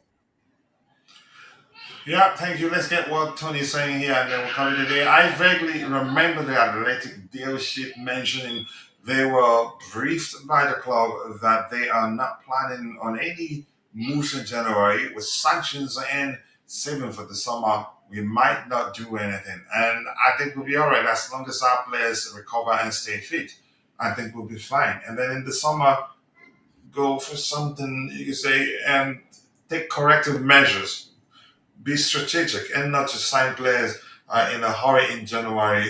That wouldn't make sense. But that said, as some reports suggesting that we could sign a player in January, but it will take a lot to convince us to do so. As somebody did put it in the chat, it'd be a deal that falls on our laps before we say, you know what, let's just do this.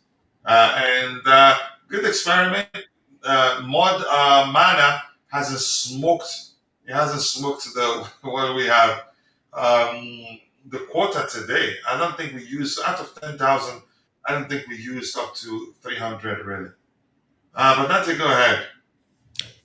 Yeah, I don't think we'll sign. I think if we do sign, it will be an opportunistic signing, something that's too good to pass up on. Maybe even like a loan for a player like a Kobe Mainu, for example, from Manchester United. Once out, we like the player, we can use the player, something like that. Maybe I can see happening. Don't forget, we have players out on loan as well that we can bring back as well, almost like new signings that haven't really played for us yet. So that's always an option. But yeah, I don't see too much happening. I think they will um, save that. It depends how the rest of the game goes. This run as well coming up is quite tough.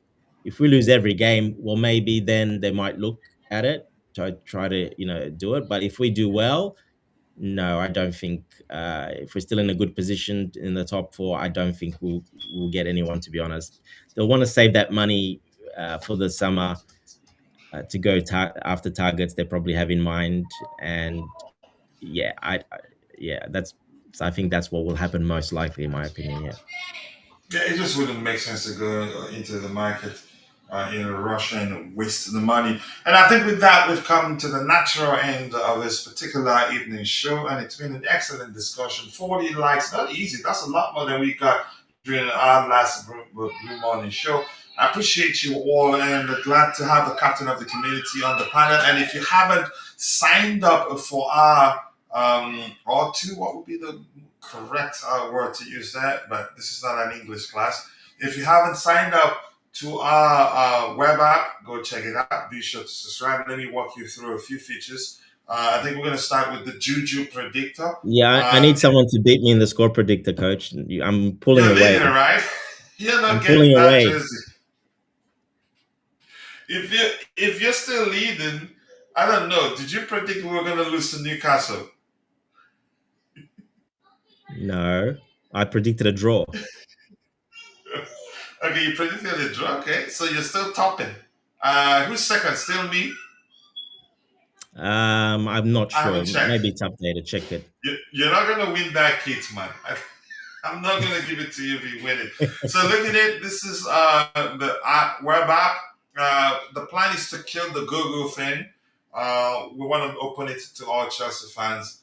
Um, and we want to also work on something so that you can switch tabs to start showing the women's team. We'll leave it like that for a while before making it football in general. You can see, but let's start like this. I think it's working. We appreciate our followers. So if you go to the homepage, you see this is what we call the Juju Predictor. We're still training it. We use multiple AIs to train it, but I think we've gotten the most feedback and the most, you could say, piece of formula from Gemini. And see how it works. You click it, it does its magic, as you can see. Yeah. Consulting the spirit, it says, yeah, this is wrong. You Five see it? nil.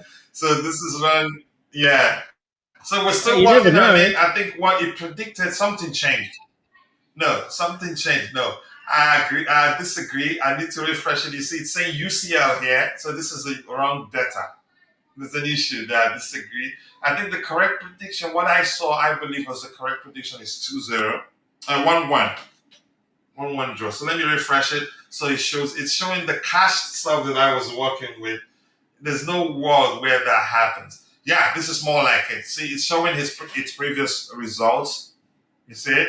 So let's click on it now and see what it does. Pay attention. I think this will show us the more accurate prediction. Yep, 1-1 draw. When I saw the UCL thing, it was something that I forgot to change as I was working on it. So this it says Aston Villa's recent form balances Chelsea's home advantage, a closely contested affair. This is more like it. They have won 5 in a row, and in 5 games we've lost 1, drew 2, and won 2. And high carries of factor 6 to 10, expect the unexpected. It could go either way. One of the two teams could win it by 2-1. But I don't think Chelsea lose. I don't think we're losing this one, irrespective of whether they've won 10 games in a row. So, and sorry guys for not refreshing the page to update to clear cache before doing that, because we were testing a lot of stuff back end. So it's still the Lap, Colwell, Isugo, and Lavia out. Yeah, I think that's accurate. I don't think the Lap plays in that game. Did you hear he's going to play that tip? Don't know. He's been training, so Are there's you still there? time. There's Okay. still time. If he passes the fitness test at the end of the week, he might actually feature, but not start or anything. He might come off the bench. Yeah. Yeah, so this is a more accurate prediction by the Juju Predictor. Yeah. When I saw the other one, I knew it was when we were trying our formulas and it didn't make sense. I said, no, we need to change something in the formula. And then I'm not going to show. It's a secret recipe. It was public actually, and then had to recode it for it to be hidden. serious, but I think it's gonna be near it's not gonna be missing out by a while because the signs are good. When he predicted that Chelsea will beat was it Cardiff by 3 goals to nothing, he ended 3-1. So at What did least it what he got predict right for that Chelsea will Newcastle? score. What did it predict What? Newcastle coach? I can't remember. He predicted 2-0 For to Newcastle. Chelsea. Oh, to For Chelsea. Okay. Newcastle. To Chelsea, so to speak. Yeah, to Chelsea. But he ended in 2-2 draw, which if something is right. He gets in the, like you say, the amount of goals that Chelsea will score in a game, at least it's getting that right to a certain extent. So what we're trying to get it to start doing now is to be ready to make changes even 5 minutes before the game starts. If anything changes, catch it and factor it into the prediction process. So it's not bad so far. Just need It's some more not people bad. to This is get not in a bad there. prediction because this is that sort of game that could end in a draw. Go ahead. Just need some more people to get into the predictions, to get more people involved, because yeah, it's pretty fun. So, and you guys have to beat me. I Yeah, can't it's win fun. that shirt. You can win it. If you win it, you're not getting it. Yeah, see, I'm being. All right, we want to say thank you to Tony Sowell for finding the time to join the conversation, Bobby also, and then the captain of the community in Constantine. Big up to you for finding the time to join. And to all of you who were in the chat, thank you, Tony. You were in the chat. Who else was here? I really did stress mod manner, and yeah, we didn't exhaust the quota. And to Miss Melina, who was also in the chat, she said Dante out, but you weren't on the panel at the time. Oh, okay. Chelsea Ultra, thank you for joining the conversation. Go ahead, Dante. That's fine. That's fine, Miss Melina. That's fine. It's all good. You're an Arsenal fan, so She has the right to say that, right? Okay. exactly. And if I miss your name, apologies, people. I'm only human. See you guys next time. God bless us all. And cheers. Take care, guys.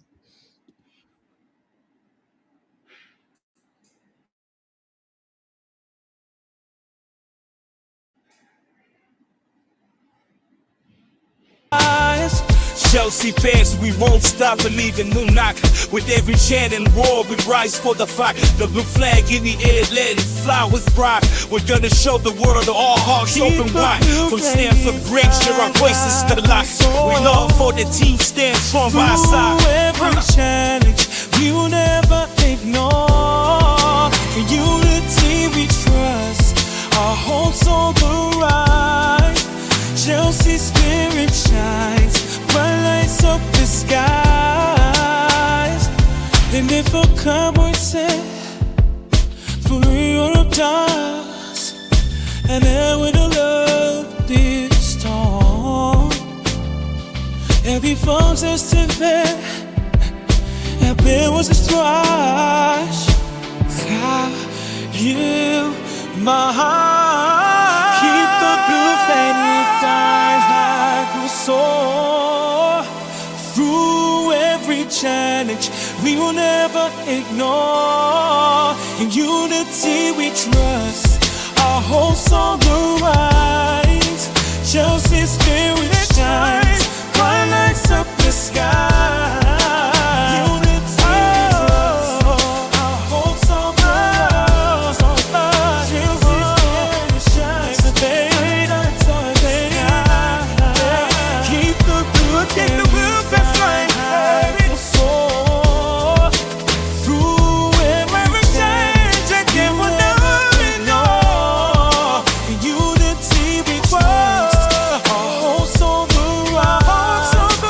Chelsea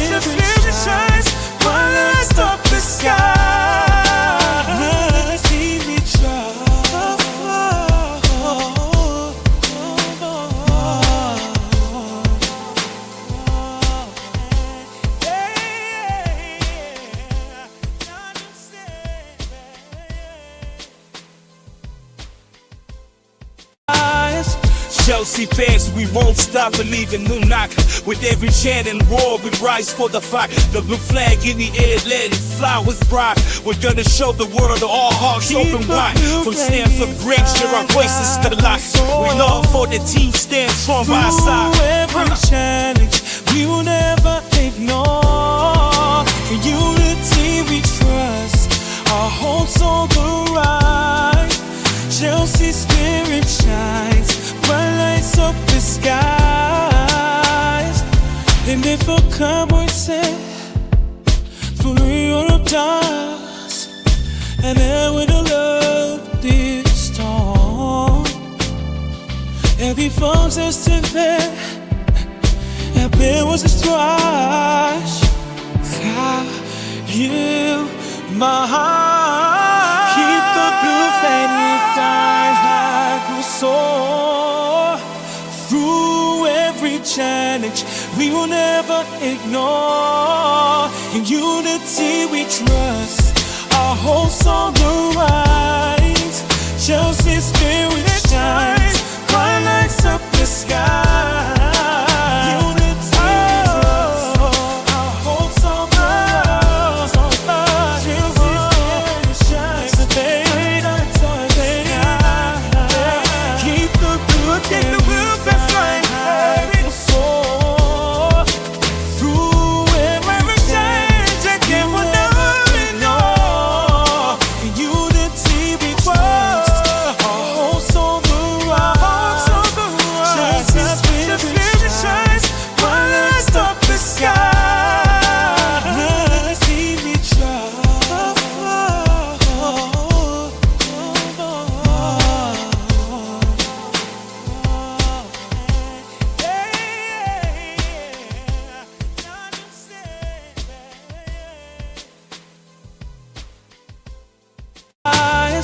Chelsea fans, we won't stop believing. New knock with every chant and roar, we rise for the fight. The blue flag in the air, let it fly with pride. We're gonna show the world all hearts open wide. From Stamford Bridge, share our voices to the light. We love for the team, stand strong by our side. Through every challenge, we will never ignore. In unity we trust, our hopes on the rise. Chelsea spirit shines, bright lights up the skies. And if a cowboy said, for Europe does, and then with a love this storm, every foe's estimate, and there was a strife. You, my heart, keep the blue flame inside like we soar. Through every challenge, we will never ignore. In unity we trust, our hopes on the rise. Chelsea spirit shines, bright lights up the sky.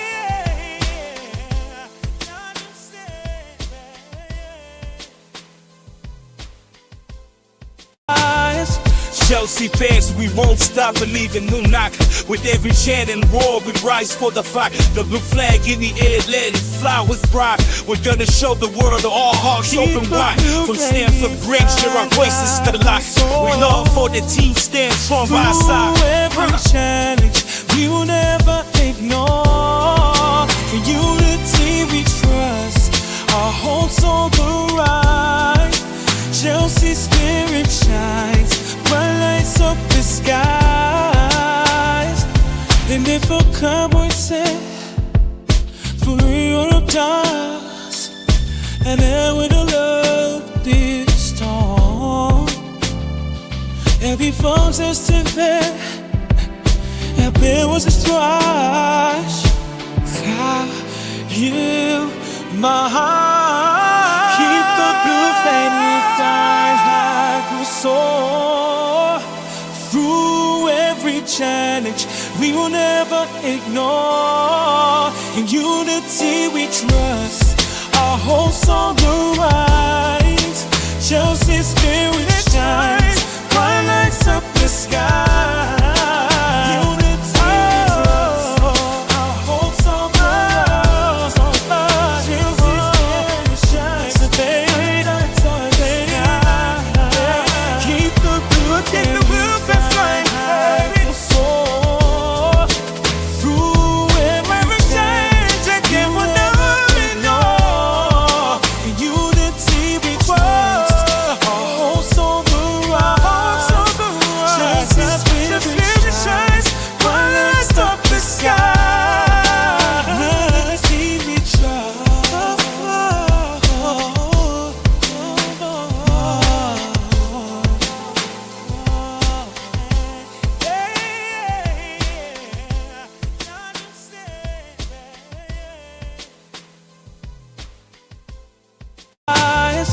Chelsea fans, we won't stop believing. New knock with every chant and roar.